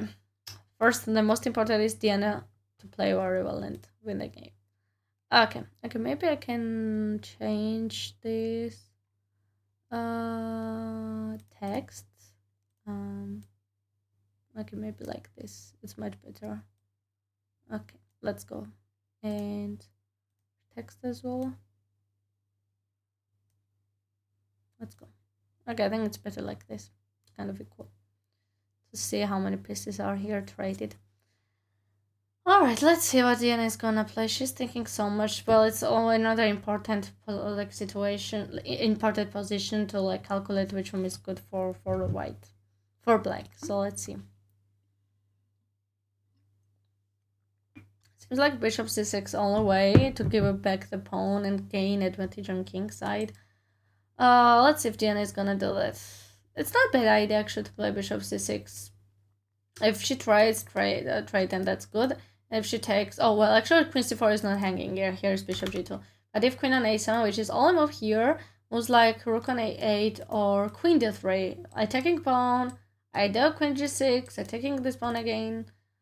The queen is kind of become like outsider, you know. So if she goes back, moves like rook d8, get some counter play, get some like play in the center. So yeah, I think it's pretty cool. Let's see what she's gonna play. We will find out. We will find out very soon. So stay tuned on this channel to find out. Yep.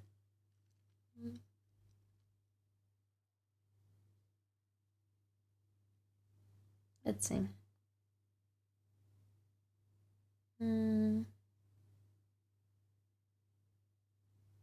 Okay.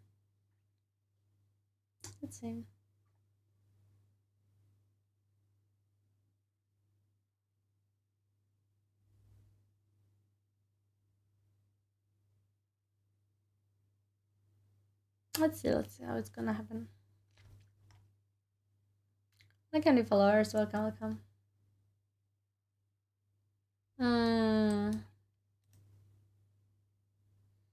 B6. So now it shows that B6 can be good move also, but what I don't like is rook D1. And this continuation. It seems like after queen e5, white is kind of getting, black is kind of, like Diana is kind of getting trapped here. Almost queen on h4. And white is kind of getting some counterplay here, which I really don't like. So that's why I feel like b6 is passive move. And it seems like Diana should give away this pawn back in order to get positional advantage. So we will see. We will see. I mean, it's also we need to take care of human mind, you know, and the way humans are working. Sometimes some chess players are like really want to hold on the material what they have, but many times it's important to give it back in order to regain like advantage. So does black have enough counterplay to compensate for loss of a7 pawn? Well, I would say it's still like, even though Diana has extra pawn, it's still like really small advantage. But giving away this pawn will give Diana counterplay, you know, with queen d3, getting bishop attacking on g2 pawn, etc. So that's why, like, if they just simply play moves like b6 or something like that, well, yeah.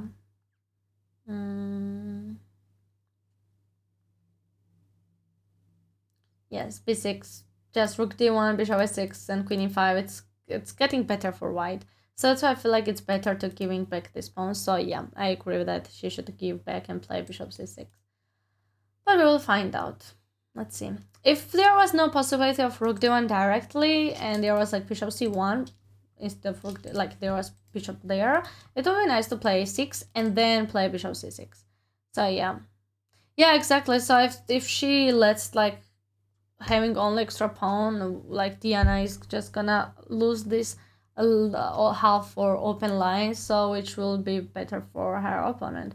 So that's why, yeah, bishop c6, I think it's the best continuation here. So we'll find out where so much she's gonna play. It's critical moment, so she needs to take her time. And she still has good time, 33 minutes, which is enough, and she has been thinking for a few minutes. So let's see. Let's see how it will go. We'll find out.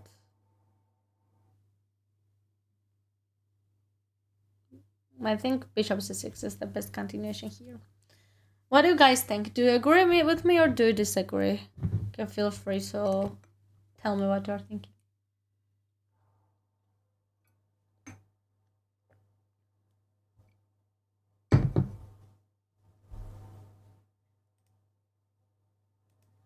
Let's see. Yeah, bishop c6, yeah. I think so.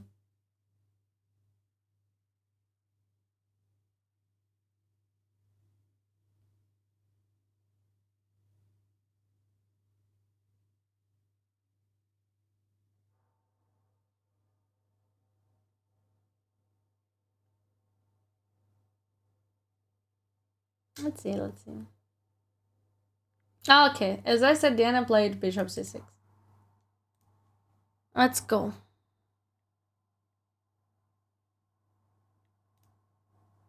Bishop c6. Yeah, seems like a draw, but this bishop is pretty strong. So yeah, it's still equal even though before Diana got extra pawn. But she got a very bad position since she took pawn, like with pawn, took piece with pawn. So let's see. Yeah. Mm.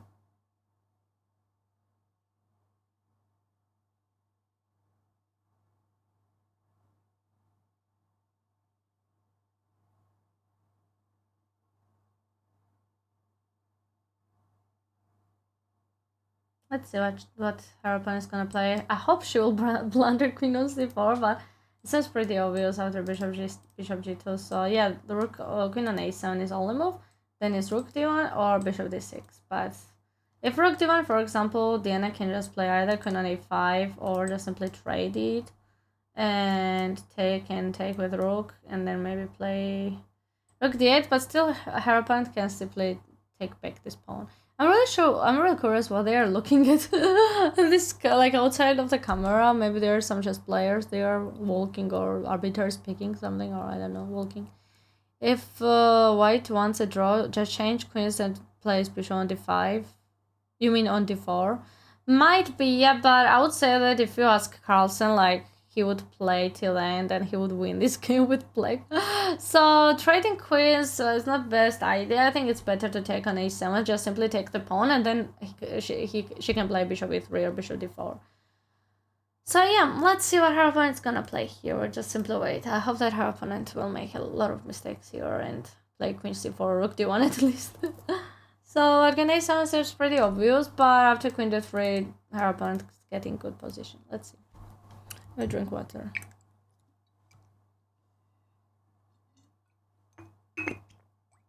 Hmm. Hmm.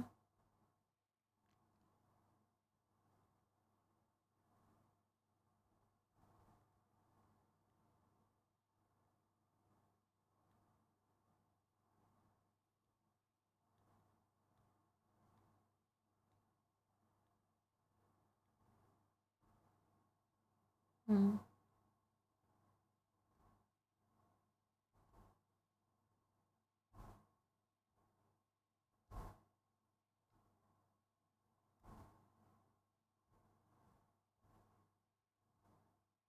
Let's see.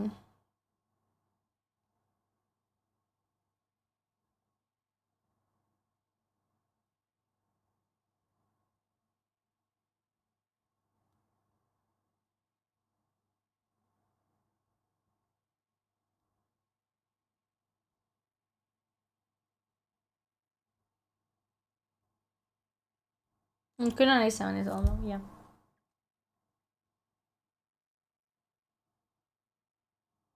Let's see, let's see. She's taking so much time. I'm sure that her opponent will start thinking so much here to see if it's important to take an a7 pawn or play a rook d1 here, play queen d8. If maybe like Ole is right, and maybe her opponent might try to take on d8 here, and in order to play bishop a3 and bishop d4, and maybe okay, her opponent took on a7. Let's see. Yeah, but usually, as I said, that it's not that common of trading pieces. It's not that common. Yeah, to trade pieces here. Oh, wait, what Diana played here? Queen d5. Okay. That's not a bad move, actually. That's pretty interesting move. Probably she wants her to play f3, forced to play f3, otherwise there's no any other moves. f3 is only move. And she's forcing her to play this and probably wants to make, like, weaken her opponent's position. That's a really good idea. It's pretty common, like, continuation when you want to make your opponent's, like, position weak. But what happens after on f3? Rook on a8 here. Queen on f5. Interesting. Yeah, I would say that queen on f5 is good to attack another piece and then play rook on e8. So seems like it's still equal, but I feel like Diana has counterplay after rook e6, rook g6. But is that objective eyes? It's still equal here, but we'll find out. Let's see. Yeah. Oh, but we don't control dark squares. What would f3 help us? That's very true. Yeah. I would say that queen d3 would be much better instead of queen d5, but okay, our opponent played f3. That's actually a really good notice. Yeah, we can control dark squares, so that's why I think queen d5 is quite rushed. Like she rushed a bit. I think queen d3 would be much better here, but to attack the pawn on c3 and then play rook e1. Well, let's see what was Diana's plan here. Hello, Six Corbo. Hello, hello. Let's see what will be Diana's plan here. Continuation. Let's see. Let's see.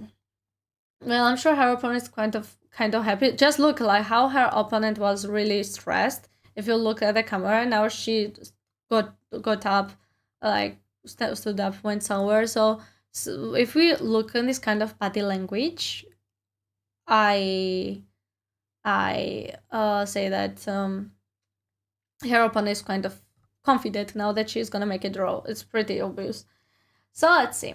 Yeah, but I still feel like if Diana starts attacking and start making more active moves, her opponent will make mistake and blunder, because she did many times. Just what Diana needs now is to become more active with her rooks and pieces. Otherwise, it will be a draw. We'll find out. We'll find out. Let's see. And her opponent is really under pressure when Diana is attacking. That's what we saw during whole game. And in like kind of dynamic position, her opponent is really, really stressed. So let's see. Let's see. I drink water.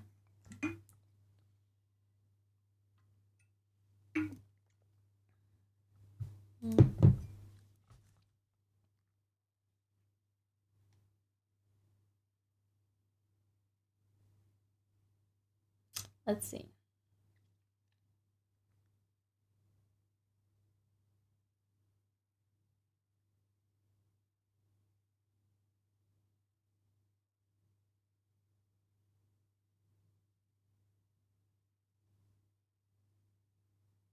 Queen d3 seems only move here. Not only move, but move to start some kind of counterplay here. Bishop f5 and queen g6. Let's see. Queen f2 and rook d8.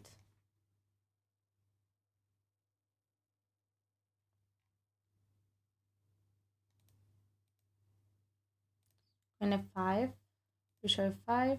Okay, okay. Diana played queen on f5. Yeah, pretty good move here, attacking the bishop. That's why I said she should attack as much as she can to make her opponent blunder. If you want her to back to g5, well. There we need to have balance. It's kind of situation happened to me and many chess players that they want to win so much that they make so unnecessarily aggressive moves or unnecessarily sacrifices. So not really like this. If it's a draw, I think it's still good result. Even though her opponent is like 300, almost 300 less rating, it's still like fine because like all these overrated players can play well. It's just that she should not make unnecessarily active moves like g5. G5 might be good, but I mean, it doesn't really show. Like, for example, if you play g5, here is literally like queen rook e5, and you are just simply losing game. So that's why it's important to like be active, but only with balance and watch out the moves. Yeah. Mm. Mm.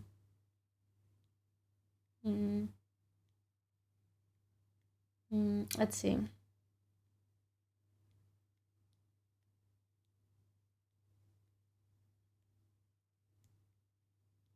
Let's see.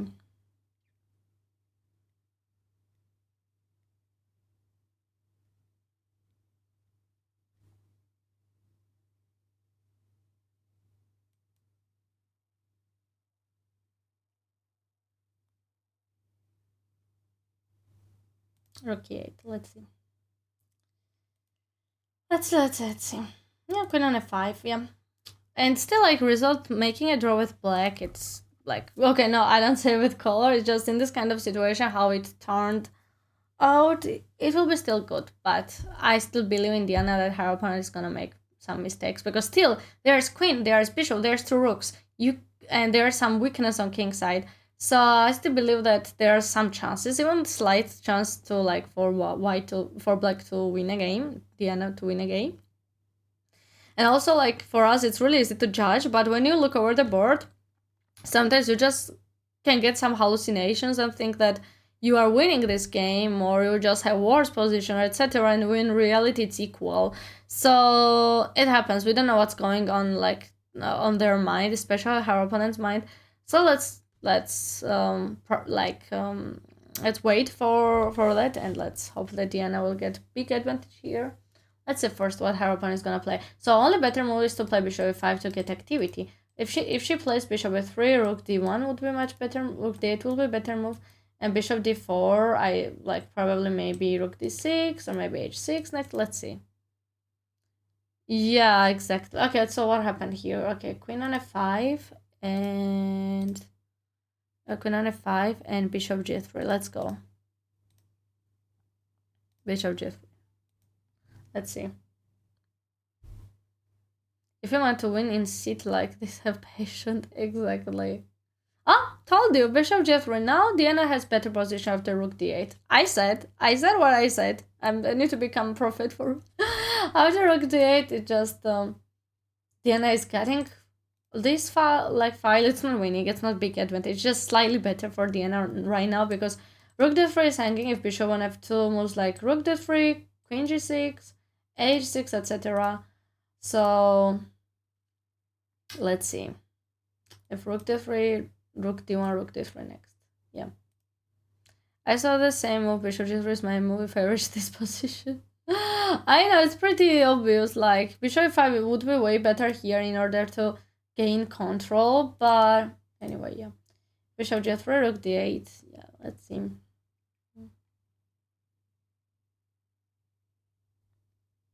Mm.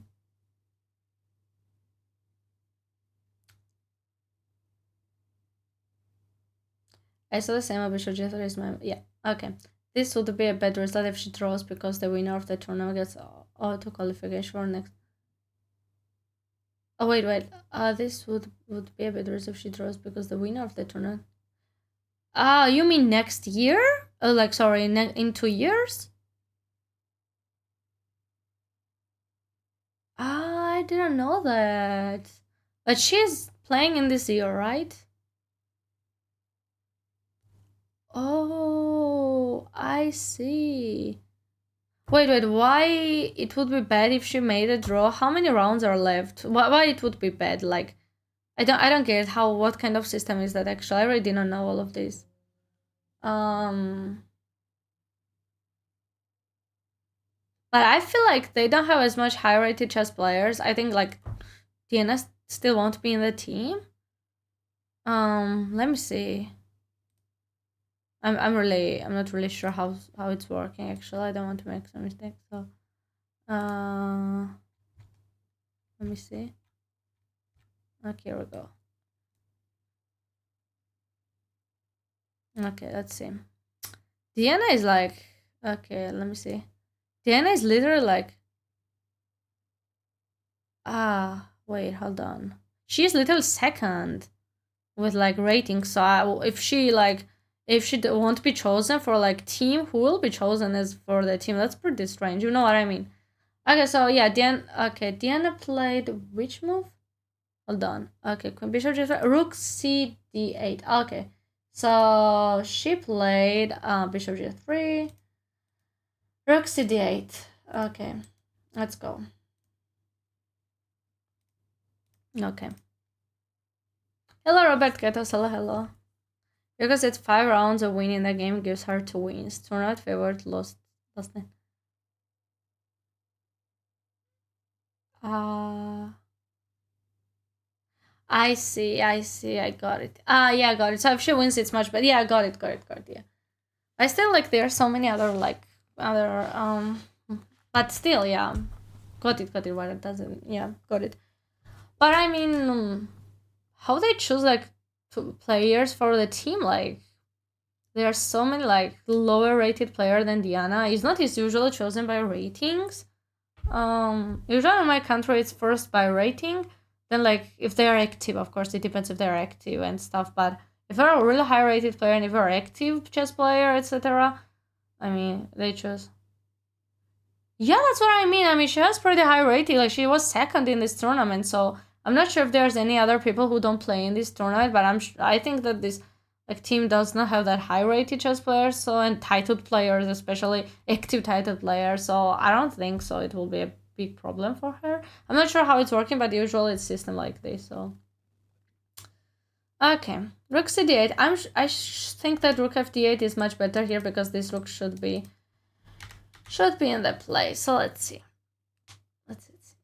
Okay. Wait, why this? I made some mistake. Let's go. Oh, why this move? Okay, it's a bit. 1 second. It's stuck. Okay, wait, hold on. Okay, rook c8. Okay, I made a mistake. Okay, now it's working. Okay.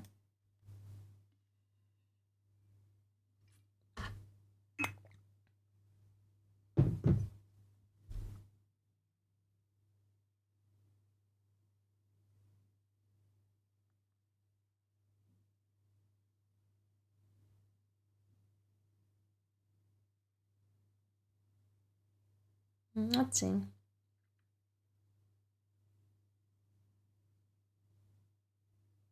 Okay. Okay, her opponent played queen on f2. Yeah, it's a logical move. She does not want to get her queen trapped. Yeah, let's see. Hmm.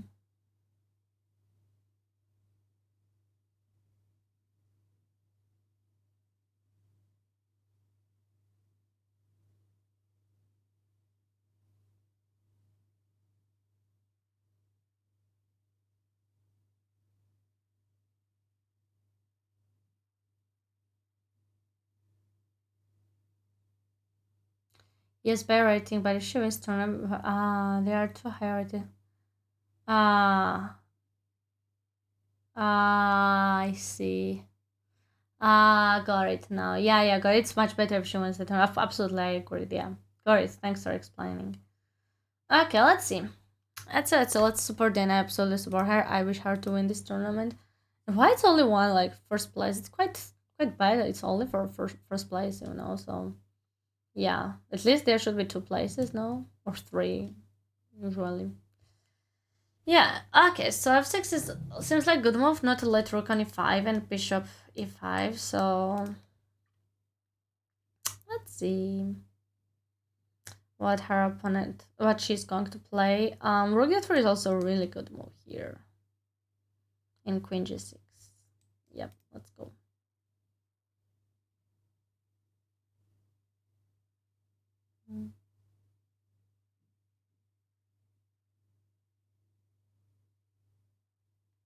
Okay. Diana lost the Olympian, so come on, let's go, Diana, let's go. We can do this. Let's go, let's go. Left or right is bishop f5, bishop d4. Yeah, that's the point. So that's why she has to play f6, not to let her opponent play this move. Exactly. Let's see how it's gonna continue. I believe Diana is gonna play f6, find f6. Really natural move here, like f3 for white, not to allow bishop f4.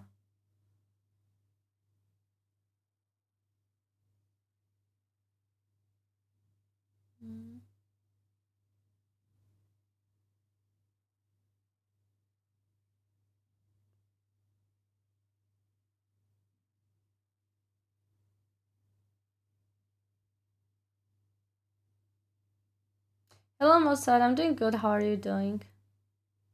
Dennis number for active women Ireland, only 3 points for number 3. Ah, I didn't know all of this, so then it's understandable. Okay, however, oops, I mouse slipped. Mouse slip, first mouse slip. Rook d3, yeah, rook d3 is really good move at attacking the pawn on c3.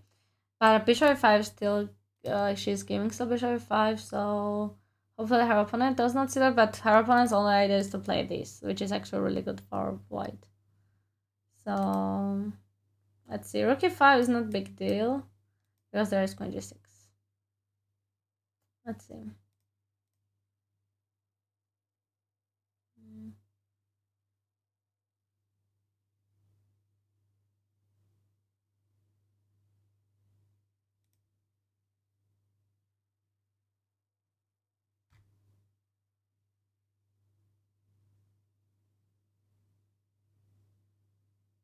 White bishop on d4 would be huge. Yeah, that's what I mean. That's why like f6 would do much better here instead of rook d3. Get those slips out of your system before bullet froze. Very true.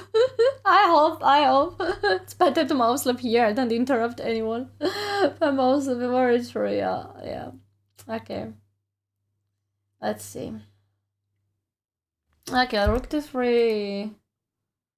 And thankfully, like bullet bro is not like tied to those days. I can join if it does not end that fast. Like I can join like later for that's good. If it was tied to Tuesday, it would be really hard. So yeah, okay. So rook d3. My next order board is in Portugal, and I travel to 22nd of August. Yeah.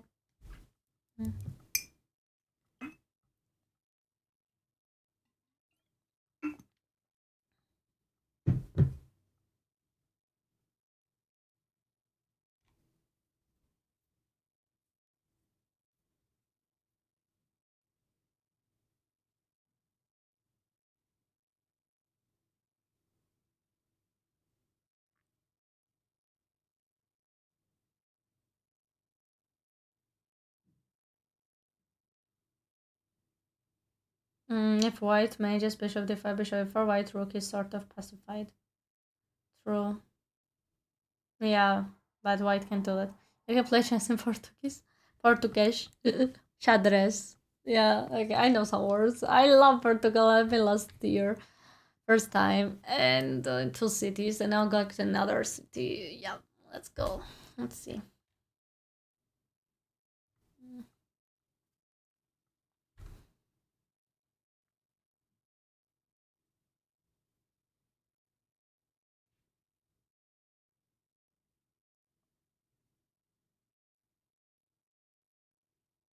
Okay. Okay, so what happened here? Bishop f5. Yep, it was pretty logical for her opponent to play this because she has to play bishop d4 and then her bishop is pretty strong in d4. So, and this rook becomes strong on d3.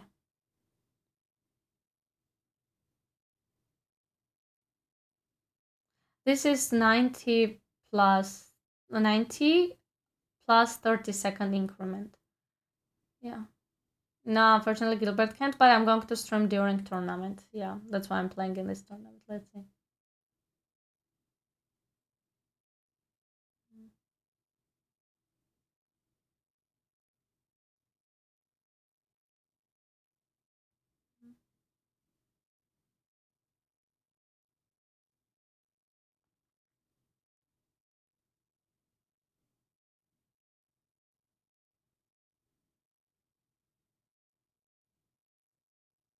Let's see.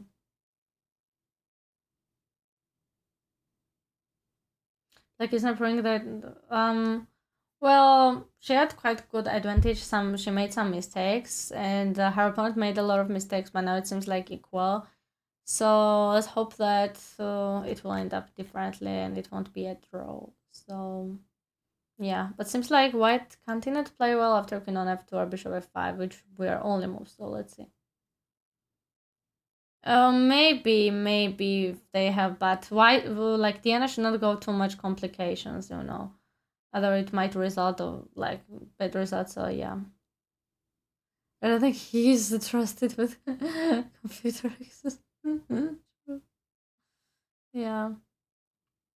Mm-hmm.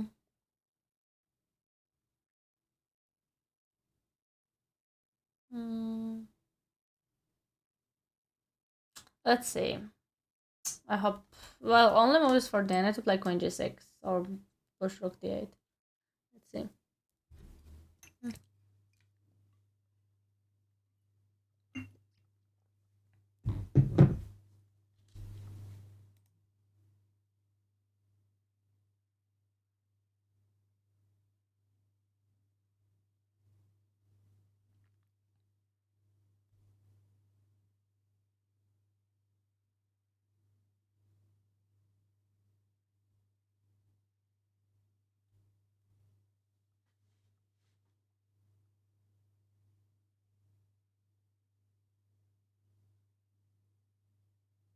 Queen g6 is almost here.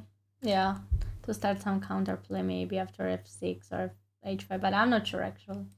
Let's see.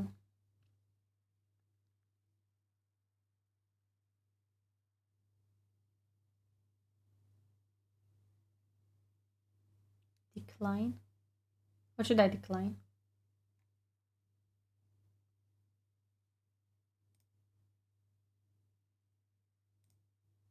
Did I miss something? What's going on here? 1 second. Okay, don't even watch my stream. Okay, okay. All right.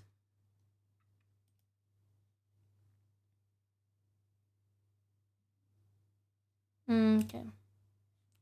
Let's see. Queen g6 seems only move. Rook on a8 seems also a really good idea to attack a2 pawn. Let's see.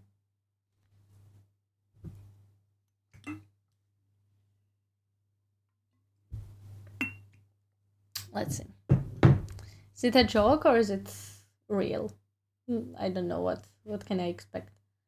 Rook on a8 seems really logical here. Okay, rook on a8 seems logical to attack this pawn. Yeah, exactly. Yeah. I'm not special person who was hired from other country to commentate. She just asked me to commentate as like there should be another commentator, but they were not available somehow. So yeah, I not to commentate once. So yeah, rook on a8 seems pretty logical here to play attacking on a2, but I really don't see anything really huge for black to play. So like, let's see.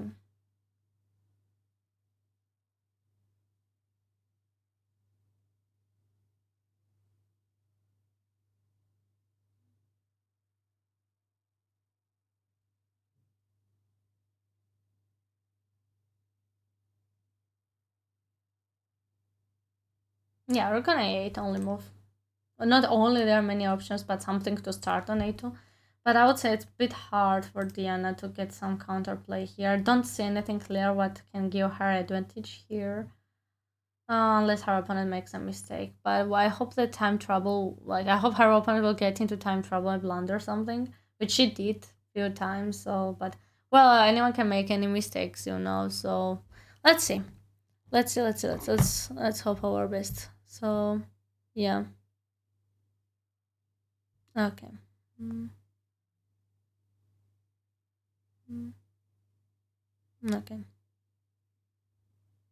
Mm, let's go. Let's go. Okay. So Diana is thinking. What she's thinking. I think she is hold like which piece she wants to take. That's really interesting. I'm just looking. Queen, probably, or bishop.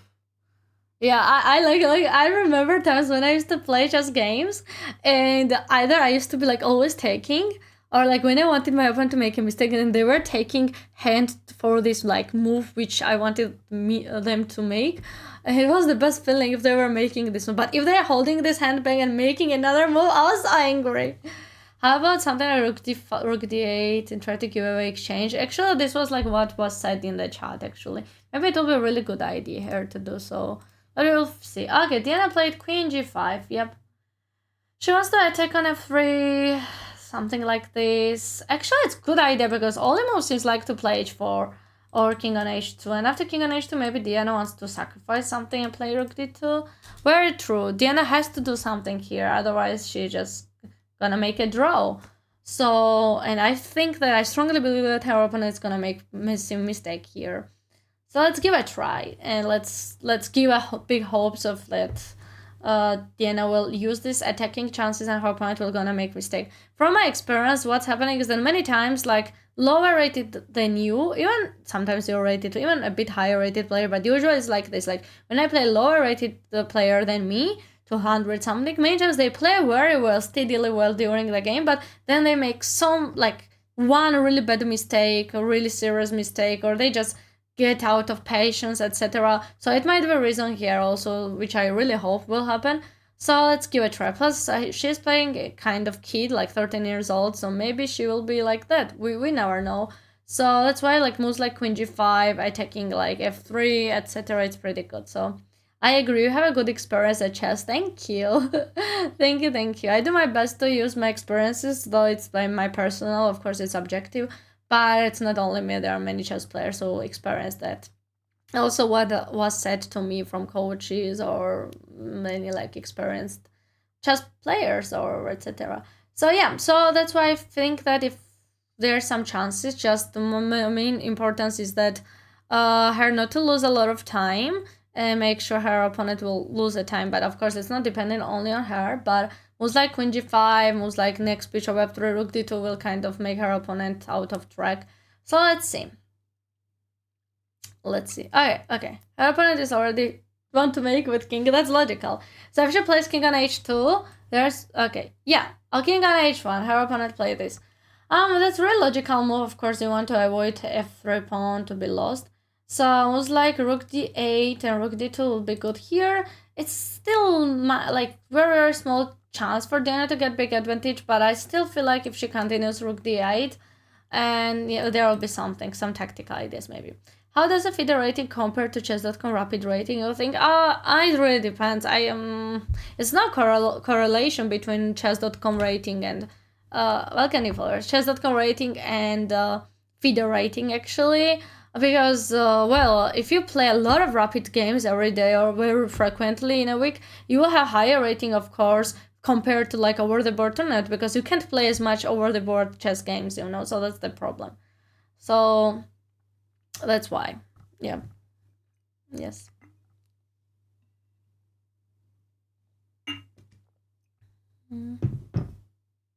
Let's see.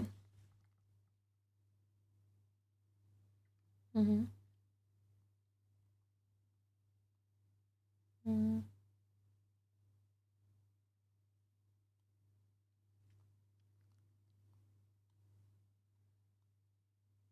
Yeah.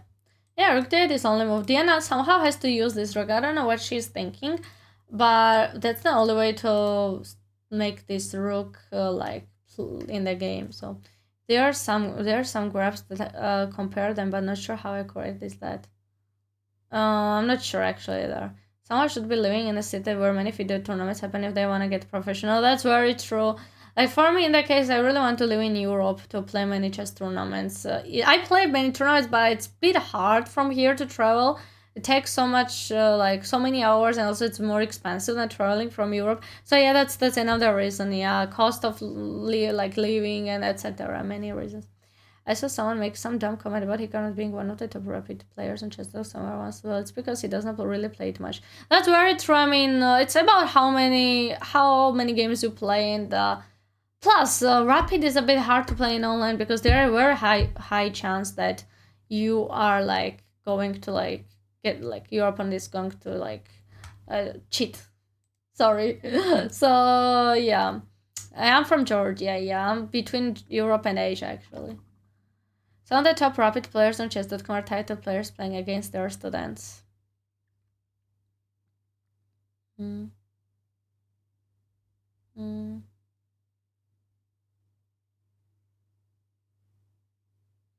Yeah. Some of the top rapid players on chess are title play. Yeah, exactly. Yeah, so I don't really usually play rapid as much once a week either. I do speedrun or once a week as to like have this different content. Otherwise, it's just it's not easy to play rapid, to be honest, in online. Okay, Diana is going for some tricks. I look at this. Yeah, she wants to either sacrifice bishop on f3. She wants to do this kind of stuff. It's a really good plan, which I really support.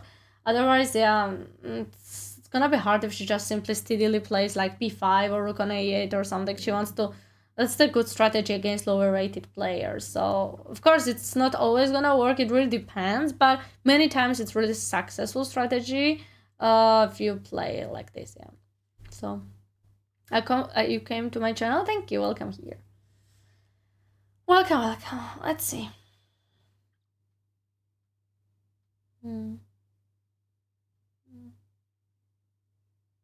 How much as well have been doing rapid recently? Very interesting to see a grandmaster playing those time controls and taking it quite seriously. Yeah, exactly. I like playing rapid. Actually, nowadays when I play a lot of rapid, it's like mostly many like all the time, like almost all the time people played really fairly. What I noticed, but sometimes I had these issues that people were not playing that fairly, so it kind of made me skeptical of playing rapid. But I think still there are big chance that I play fairly. So that's why I still like playing rapid 10-0. More than 10-0 time control kind of like make me scared. But yeah, rook e3 is not working because it's gonna take and there's rook on e8. That's all, yeah. Easy. And f4 is not working, just f6. That's all. If her opponent plays rook on e3, it would be the best thing ever. And I hope her opponent is gonna make this. I really hope. I trust my eyes. Okay, I don't want to predict something. Okay, I don't want to say anything, but if Diana continues like this, her opponent will make a mistake somewhere, like unless of course there are some chances, but still. Yeah, trust me, bro. Trust me, bro.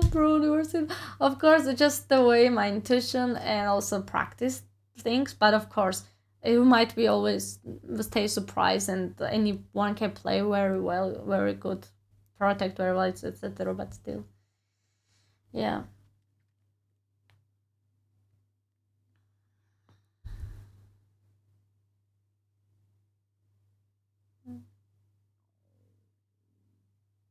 Let's see what's gonna happen.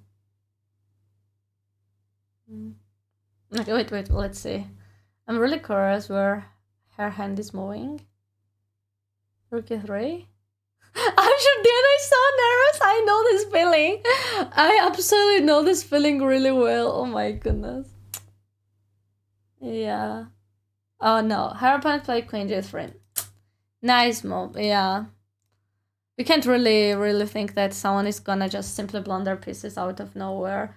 So it's pretty good move actually, a really good move from her opponent. Seems like queen g6 is good move. Welcome new followers.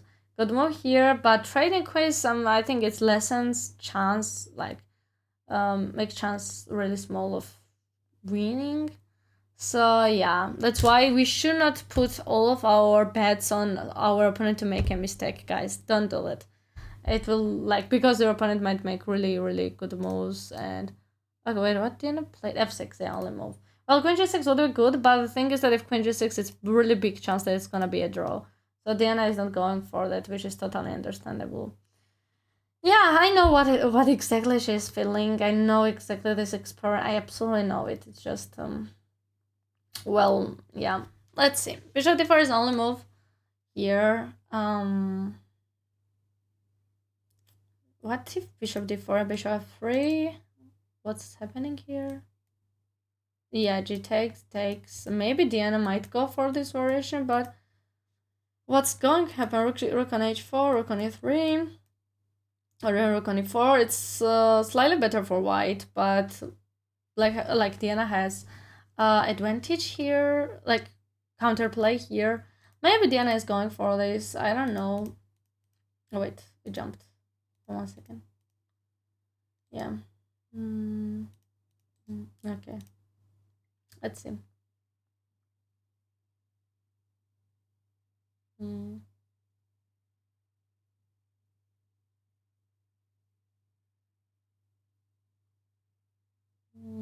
Let's see. Hello, hello. Welcome here.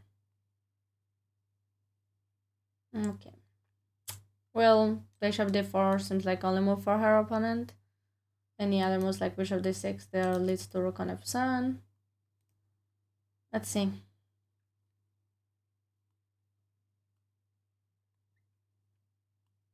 Let's see what her opponent is going to play here.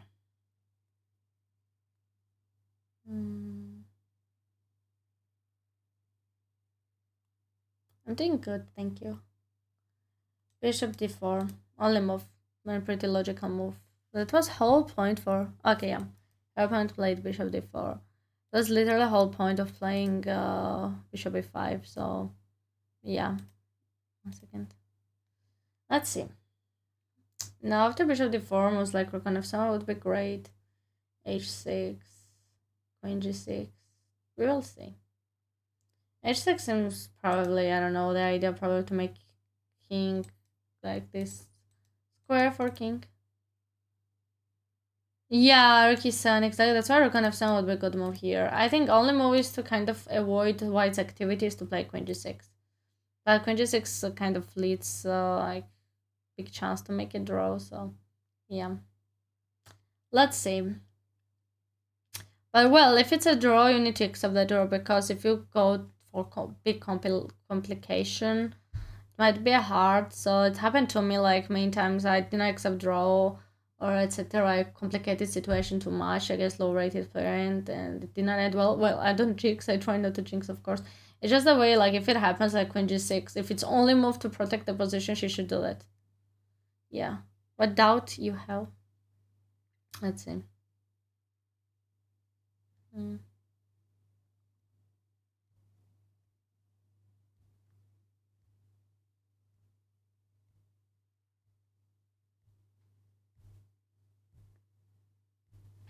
Mm.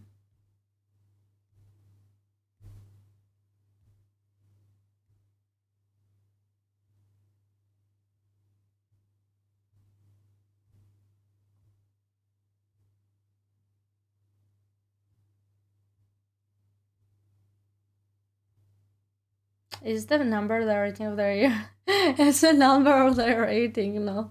100. Oh my gosh, that's quite funny. No, it's a rating, yeah. Not the year of the birth, nope. I don't have vampires as far as I know for chess. Yeah, queen g6 seems really logical. h6, probably. And if rook on e7, there's just queen g5, probably. So, let's see. Okay. Or let's see what she's planning, so...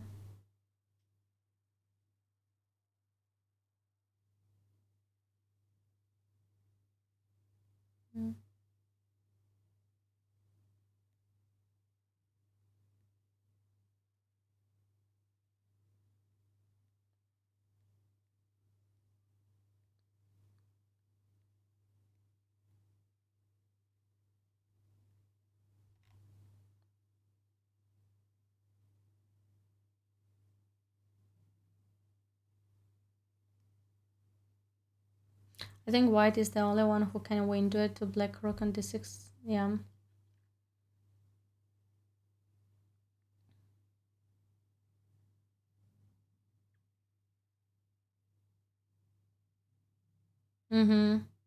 Yeah, exactly. So that's why I feel like moves like queen g6 would be better here. To trade, just simply trade and make kind of draw. So yeah, otherwise it might be complicated. Rook d2 sounds really good. I told you. Diana is going for this. I knew that. I told you that bishop on f3. She wants to create something here. Like otherwise, it's really going to be a draw. So I understand her point of view absolutely. So she wants to make situation complicated. It's like low time. Maybe her opponent is going to make a mistake. Let's see. Let's see. Let's see.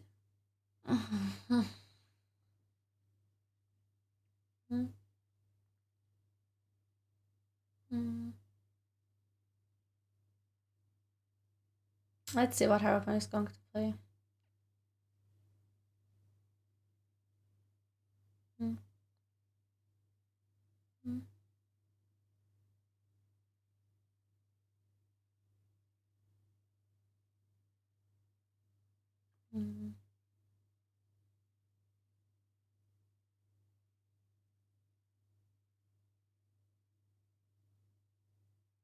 Let's see. Yeah, only moves to take with pawn on f3 and then rook on f3. Yeah, we're on chess.com exactly, but this game is not on chess.com. I just simply use like these moves from another website. So let's see.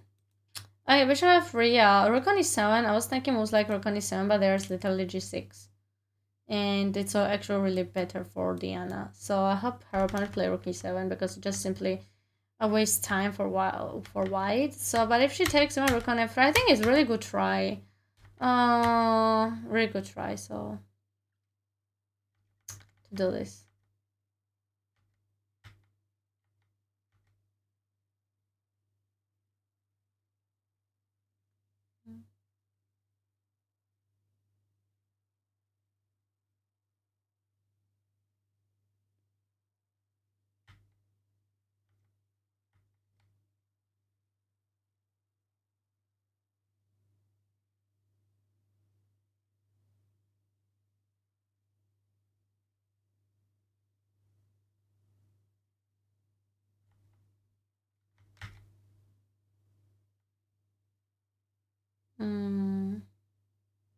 Okay, rook on f3. We're doing think here. After bishop f3 and rook on f3. Take, and bishop c6.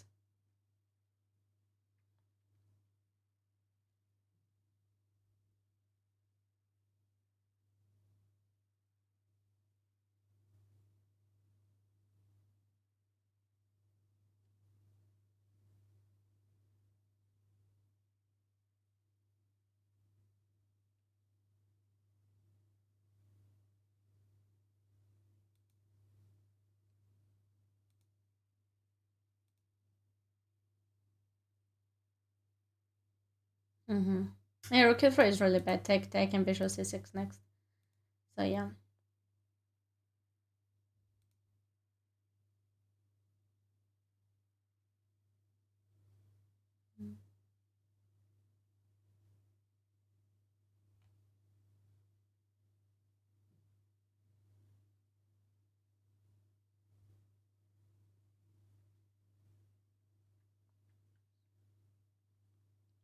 Yeah, let's see.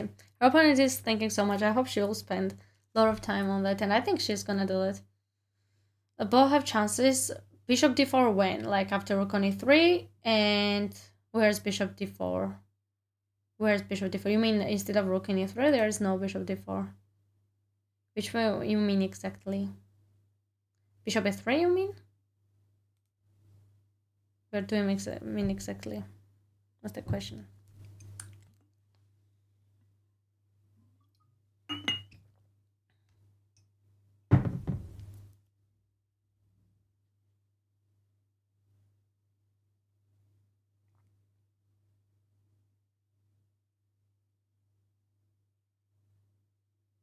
Yeah, White was not expecting. That's what I knew that Diana was going for this variation. I knew this. Yeah, her opponent is not expecting it. I think her opponent will like Diana's opponent will start being in panic. Plus, time is pretty like getting real low. I'm sure that it's gonna happen like this. Yeah, let's see. We can't say anything, but it's really good try for Diana actually. Yeah, I think there is nothing to lose. Like even though she's sacrificing piece, she literally will have 3 extra pawns. So let's see.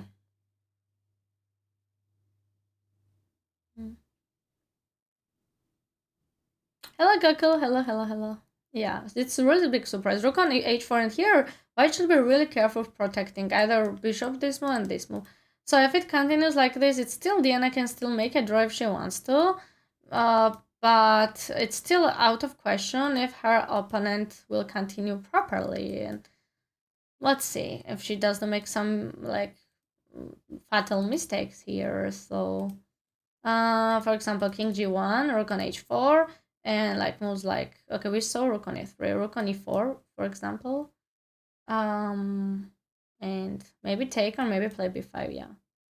At the board without the able bar and engine. Yeah, exactly, Professor. That's what I mean. That's what I was saying at the beginning, that knew that Diana would do that. It's really good practical chances, you know. So, and when you, as I say, it's always about human mind. Like humans were thinking so differently compared to engine, of course. So we might like end up losing a position, which is total draw because we consider that this position is worse or lost when we actually make a draw. So that's what I mean.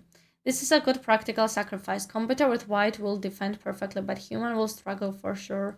True, that's what I mean exactly. Yeah, exactly. Mm, mm, mm.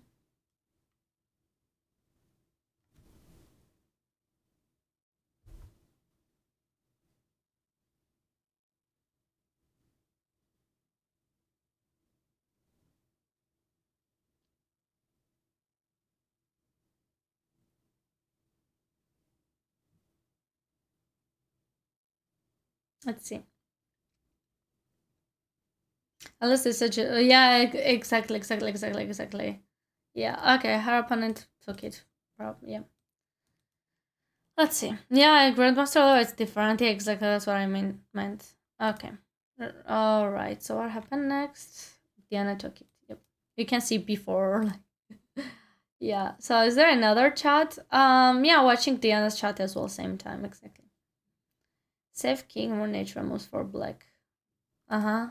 Absolutely. Queen g2 and rook on h3. Yeah, king g1 will be next move. And probably not sure queen on h2. And now let's see. Yeah.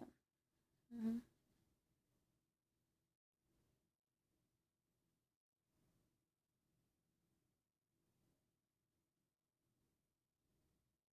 Hello, user. Hello. Why is she thinking so much? Okay, I think she played king g1. Yep. Diana is thinking now. Yeah, I thought it was like white to move, so I got a bit surprised.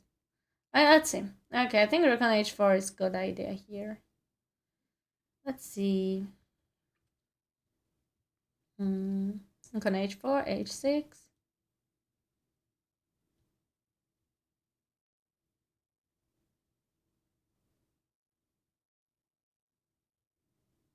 Hmm.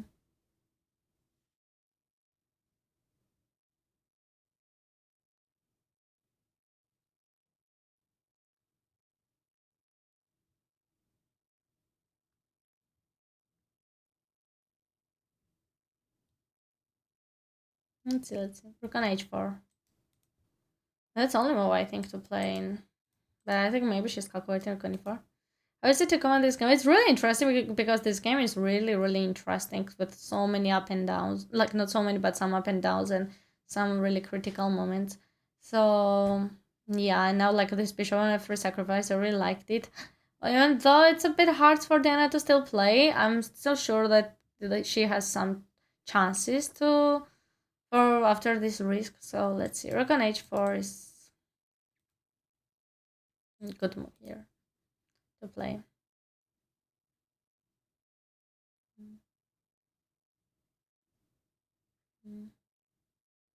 Yeah, but she's 13 years old, so kids are nowadays pretty strong and underrated. So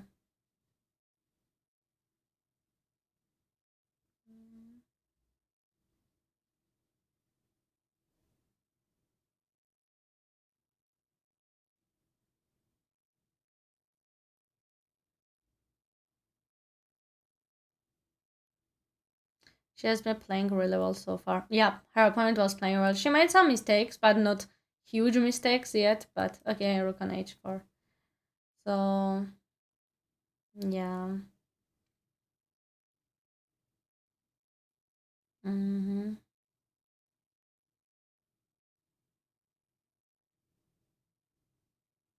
Yeah, rook on h4 and rook on e3 and rook g4, rook g3, take, and b5.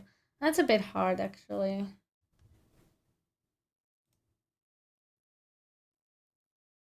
Yes, me too. I mean, at first I knew that I forgot that her opponent was born in 2011, and then someone reminded me, and then I like learned that her opponent is child. But yeah, it's like she doesn't really look like 13, but the way she dressed, like when she came back, I realized that she's pretty kid. So it's cute. Yeah, nowadays kids are growing really fast, actually. So let's see. Okay. I hope that her opponent wants to see rook on e3 or rook on e4, but it seems pretty obvious that you want to stop rook g4, you need to play either of this move. Either of this move, so let's see. But I still feel like Diana has nothing to lose here, yeah.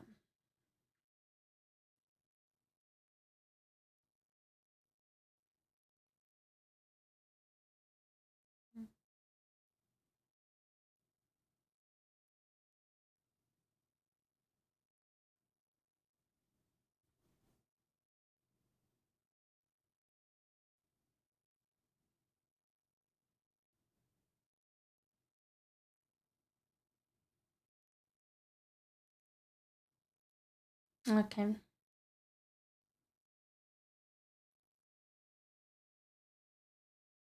Reconquer pass pawns versus hello illustrate, hello.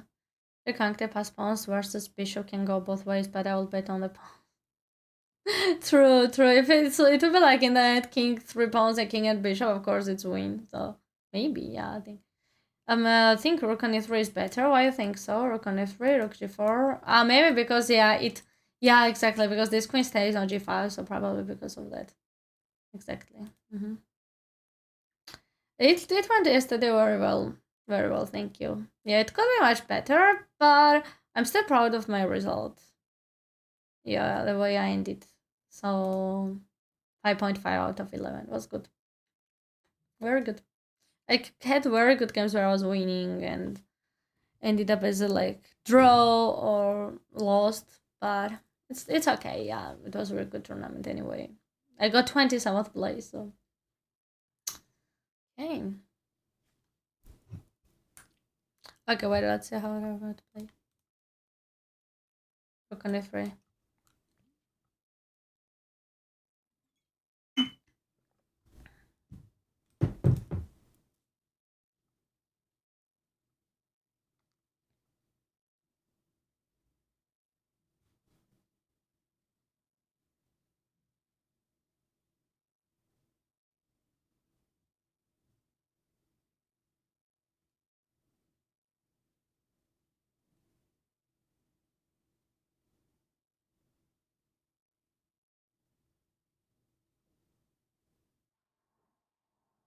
Now white threaten rook g3.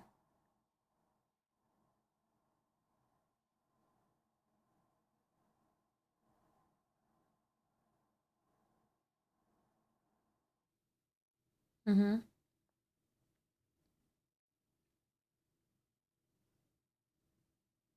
Yeah, exactly. Rook g4 is only move here. Otherwise, it's a bit hard. Yeah, rook g4 is only move to trade these rooks. Exactly.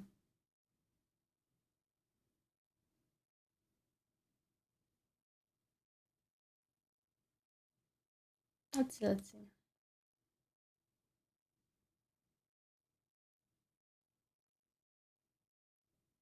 The Tosh beat her opponent who beat the top seed last night. So if Diana wants to win, that's nice. She really doesn't need to find a win from this game. But I mean, there is not like 5 more rounds. Okay, let me check how is like. I can't. I'm not. I really don't know everything. Just I'm really curious what's gonna happen. So Diana is like first place, right? So many people have 1 point. So yeah, but okay. Wait, hold on. Oh wait, Diana played g5. Okay, well, she's really going for the win. Um, I don't know, really. It's a bit complicated. G5 is one more game today, and then how many games are left? Four or G5? I think she should have still played Rook G4 instead of G5. I know what does it feel when you really want to win a game. Two more rounds. I thought it was seventh round. Oh wow. What's the point of like 5 rounds tournament? I mean, especially this kind of tournament which is about Olympiad games. I don't know really. I mean, it's not really serious, I think. Sorry, my bad. My bad if someone gets offended or something, but 5 rounds tournament which is championship and which is most likely to give player chance to play in Olympiad is really short days. So lack of players. Well, why it's lack of players? Let me see how many players are there. Wait, hold on. There are 12 players. Why it's not enough to do 9 rounds? No. I don't think it's a reason really. Sorry, but like you can make 9 rounds tournament out of 10 tournaments. So no, it's not the thing. So okay, our opponent is still thinking here. So no, I don't think it's excuse because there were main tournaments where there were 10 players in 9 rounds. So you feel me that there should be double round? Then I kind of but why there should be at least double round, right? There's no like double like with white and no. I don't think it's excuse actually. No, I mean I don't know 5 rounds. At least there should be some rounds. I don't know. They do. I don't know if they do double robin or whatever, but no, just 5 rounds. I don't know. I'm sorry, but I don't find it serious tournament. I mean, okay, rook G3. Okay, yes. Yeah, exactly, Professor. So, oof, let's see. It's a bit complicated. Yeah. Mm. Mm.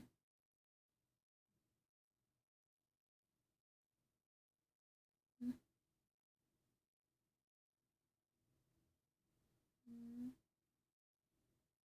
Hello, Bruno. Great lipstick. Thank you.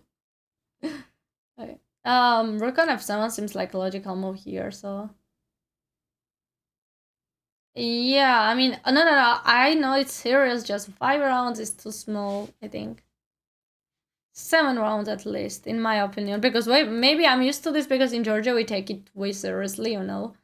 So maybe I'm wrong, but I mean, 5 rounds is too small. Like I don't know, 5 rounds. Not sure. Okay, so Diana is thinking maybe Rook on F7 would be a good move here. Right there, Rook E7. Um, let's see. Yeah, Rook on F1 would be better in order to like use second rook. Yeah, that's true. Okay, wait, hold on. Okay. Do you how do we use Prime subscription on Twitch? You need to first get in general Prime subscription, then you get free subscription, you know, on Twitch. So as far as I know, I'm not really sure because I never use Prime. So yeah.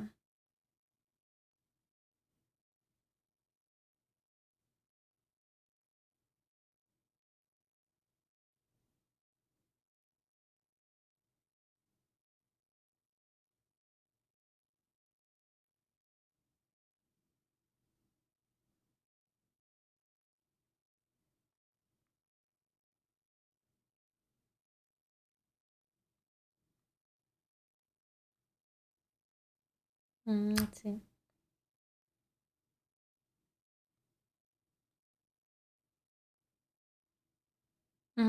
Exactly. I already know I never use it Prime, so yeah, because I don't watch too much as much. So yeah.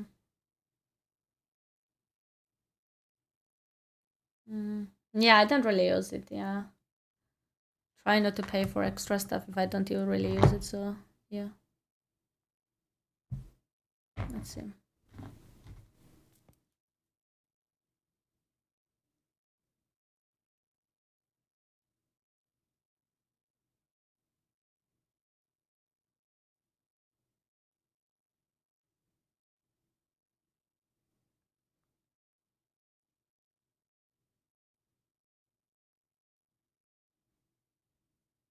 Let's see.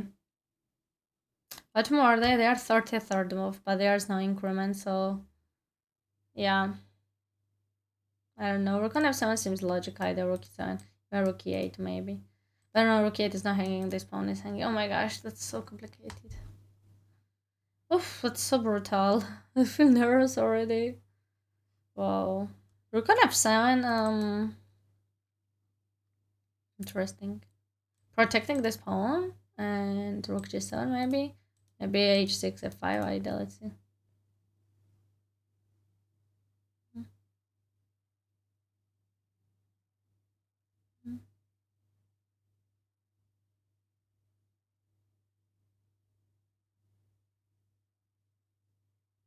There are no extra 30 minutes, so they have the time there is plus 30 seconds for the move. Yeah, exactly, yeah. But it's still pretty small, so yeah. Yeah, it's a bit complicated situation. I don't know. I mean, even though Diana got worse position right now, it's still like I mean, there's many chances that White might blunder. So yeah, let's see.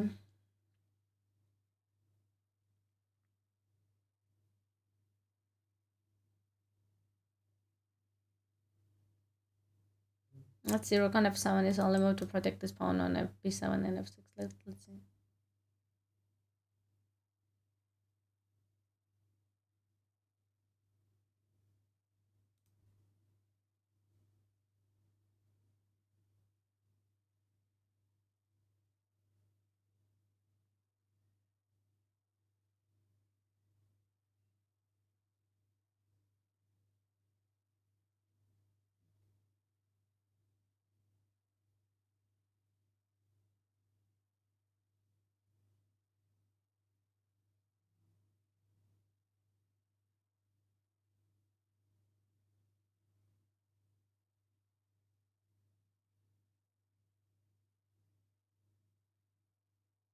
We can hope that she will for her bishop f6. Probably rook on f7 and bishop f6 and rook on f6. Yeah, maybe she will do, and then take in queen rook g6 here. Yeah, yeah, exactly. I hope so.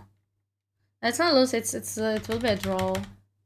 Yeah, it's pawn extra, but there's rook b1. I think it's easy for white to protect this. Let's see. Rook g3, and let's wait what Diana is gonna play here. Okay, guys, I will get quick break. Give me a second. Let's see.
I'm back, I'm back, I'm back. I'm back, I'm back, I'm back. So, welcome new followers. Okay, what happened in this position? Oh, Diana is still thinking. Oh, wait, hold on. So, what happened is a rook g3. Okay, I think g4. And queen on e4. Okay. So, after this, Diana has some chances to play rook e8. Let's see. Let's hope the... Okay, Diana played rook e8. Only move here to attack. So, let's see.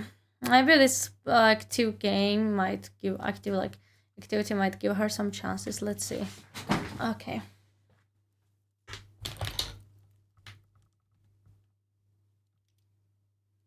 Okay. I don't really need to use this. I don't even listen to anything. So, okay. Let's see. If she takes, there will be queen on f7. So.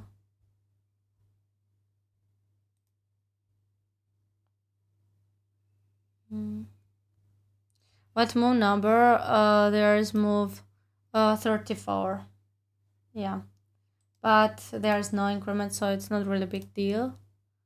Can be 7, and then it's going to go to really big risk. Yeah, I hope it will pay off. Yeah, let's see. Yeah, so. Yeah, it's no increment, exactly. Maybe in this case, it's better if there's no increment, yeah. Let's see. Yeah, the same control is first word, yeah, but well, I can understand nowadays it's really hard to play like long time control, but actually if you play like this kind of really strong event, you okay. Can be 7. Let's take it.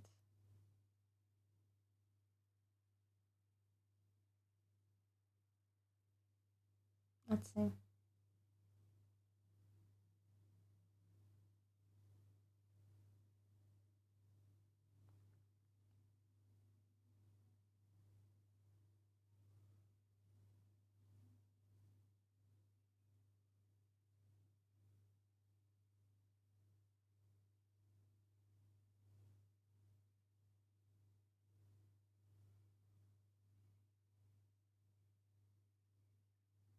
So queen on f7 is all over here. I don't know what's next. Queen on f5. I'm not sure.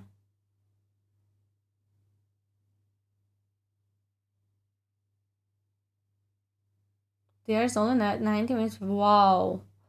Oh, that's complicated. Wow. Wow. That's crazy. Yeah, that's why 2 rounds in a day. It's very hard. Very, very hard. Especially when you have to stream. Super hard. It's really, really hard. I agree. 2 rounds in a day. Well, let's see. Let's see. Let's see. I still staying positive. Maybe queen moves like queen on f7 would be good here, etc. Let's see. Queen on f5 maybe. I don't know. I think she seems like a bit underrated, yeah. Seems like so, yeah. 13 years old kid.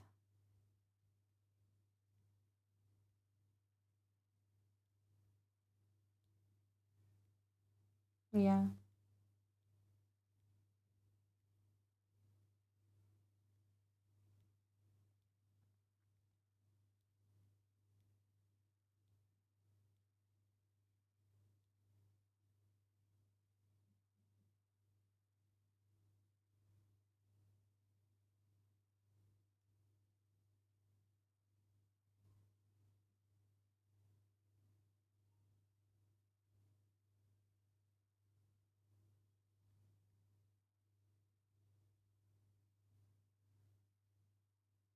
I don't know, really. Diana is losing a lot of time.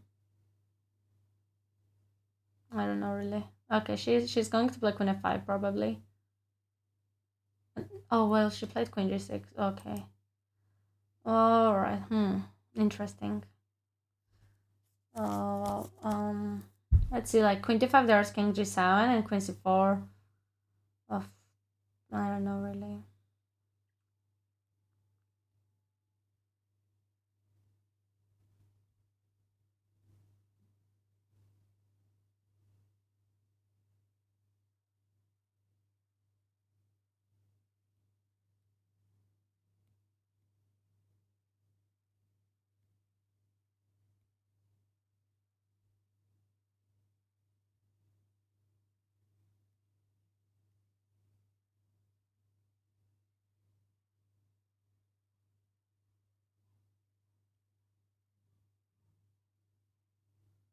Hello, Urban Power. Hello, hello.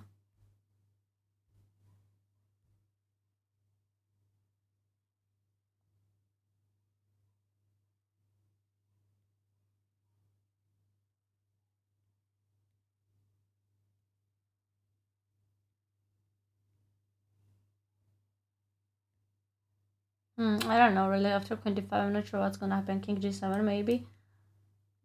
King g7 on king f8. I try to think on any moves, but I don't see anything like king on f8 next or king g7. Um,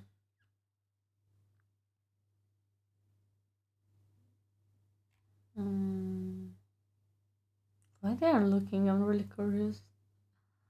Okay.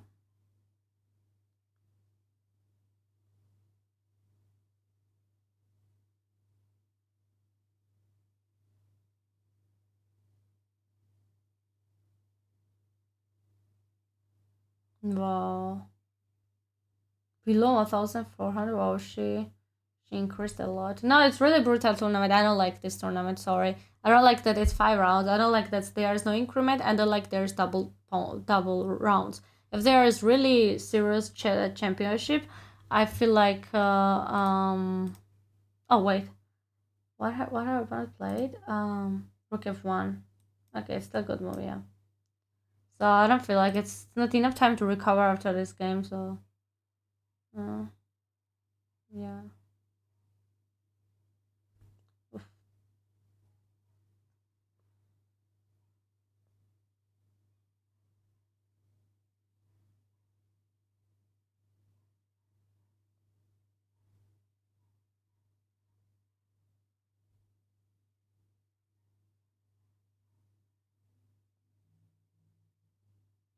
Okay. Rook on e6. Yep. Seems like only move to protect. But white has many checks, so there is any way we can believe this solution is not so bad. It's just very lost now. I don't want to say anything, but it's a bit complicated for black to play. After g5, it got complicated. She should, if she would trade on g5, then play b5. Um, I don't know. Plus, time is a bit tough. Objectively, I would say that what I mentioned before is that it would be like you should not really always push yourself to win a game. Well, I know her. I got totally her point of view. It just sometimes it just does not go on our ways. So yeah, you don't mind playing 2 rounds a day. Yeah, I mean it's not a problem actually. I kind of like it if there is no serious tournament. Difficult what's serious. So but like you championship or something like this. I don't I mean it depends on the tournament. Open maybe, but when it's about yeah. mm, Now it's like so lost. I'm feeling a bit sad. Rook on h6, rook g4, there's rook g6, so yeah, well, her opponent played very well. I mean, even though she made very bad mistakes, like not bad, but some like really decisive mistakes. Well, bishop f3 was good idea. Just the g5 was not great at the beginning. She should have just played rook g4 and just traded these rooks, etc. So yeah, let's see.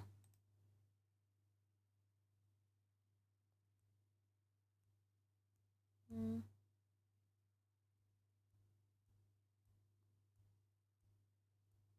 mm.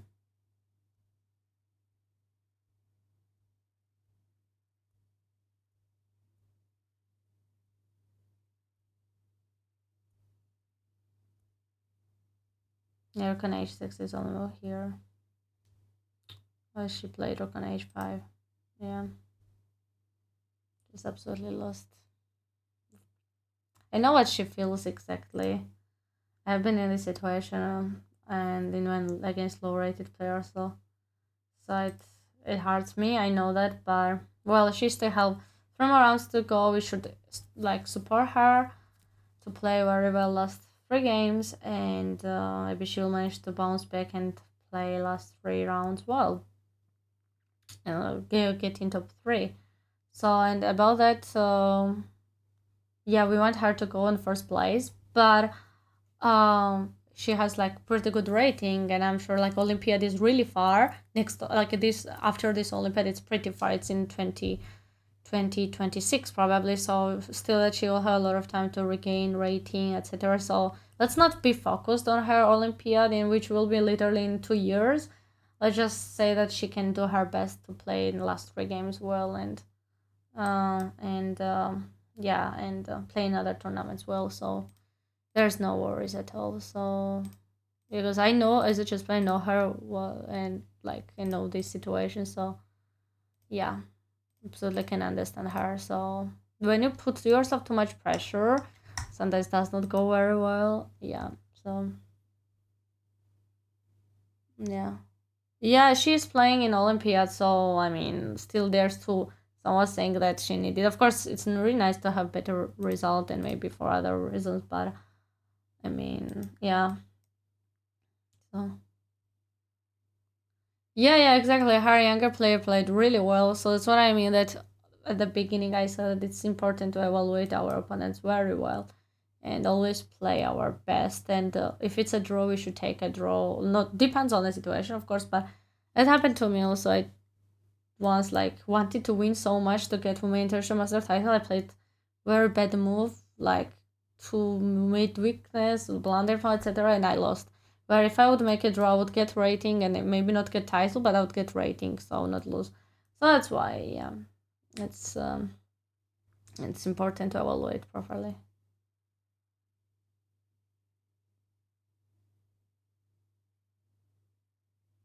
Mm, let's see. Yeah.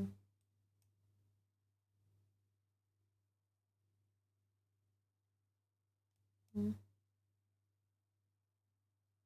Yeah, she deserved it. Well, unfortunately, Diana lost the game.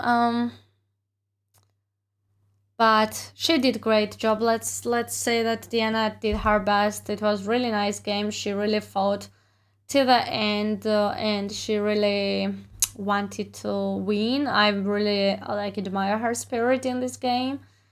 And she did her best job. She sacrificed this piece. Of course, there can be stuff better, but well, her opponent was pretty underrated and young and kid.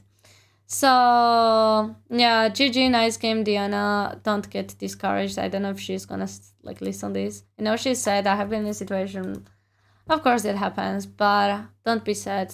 Everything, last games will be good, and then yeah, and there are some main tournaments upcoming. So I know exactly what she feels like. Absolutely know that I've been there many times.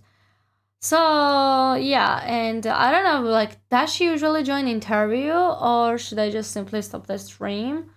I'm not really sure. If she stops this like game, I'll just simply take break because I want to eat and rest until I come back for Bullet Brawl. So yeah, and GG, nice game, nice game. Yeah, so yeah, I'll just simply wait if she will join for the interview actually.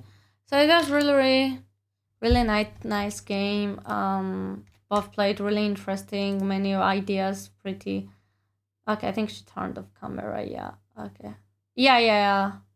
I will rate Diana. So, but how can I rate if I don't finish the stream? No, I mean I do restream. So if I stop the stream, I think her stream will be stopped. Diana, you did your best, Diana. I mean, it was really nice game. I mean, it was really nice game. Don't worry at all about that. I know it's hard. No, I can say don't worry. It's it happens. It happened to everyone. Don't worry. GG, big hearts. I know. We saw all of this. It's alright. She was pretty underrated, and you know nowadays kids are really annoying to play.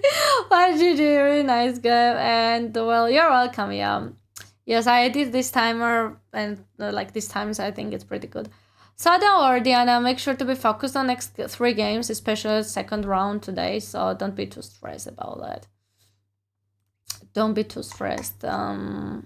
Yeah, it looks so good. Thank you for liking this. I did my best to like do everything as good as I could be. So thank you, and really nice game. And should I finish the stream because I have to rest and get lunch before I stream second time. So if you don't join, I will just simply finish the stream and I will rate someone. And yeah, okay, here I go. Yeah, okay. So let me delete all of this window. Okay, anyway, I will finish this. Anyway, so thank you everybody for joining, and let me rate. Thank you guys. Thank you so much. I will rate I will rate Anna Maya. I'll be back literally in maybe 1 hour, 1 hour 15. Maybe not exactly in 1 hour and 15 because we will see. Yeah, probably in 1 hour, so 1 hour and a half maximum. So maybe in 1 hour. Yeah, around this. Like not too long, not too short. So anyway, yeah, I'll be back. I'll be back very soon. I'm going to play Bullet Bro. Thank you everybody for joining. River Hearts. Thank you so much for this commentary, and thanks Diana for us like inviting me. And make sure to follow Diana's channel as well, and follow my channel also. And great job and good luck for next tournament, the next round. So okay, let me rate Anna Maya and okay. Have a good day, morning, night, and see you very soon. Stay here. Thank you so much, user. Thank you. So, bigger heart. Thank you so much, Diana. Thank you. And see you very soon. Bye.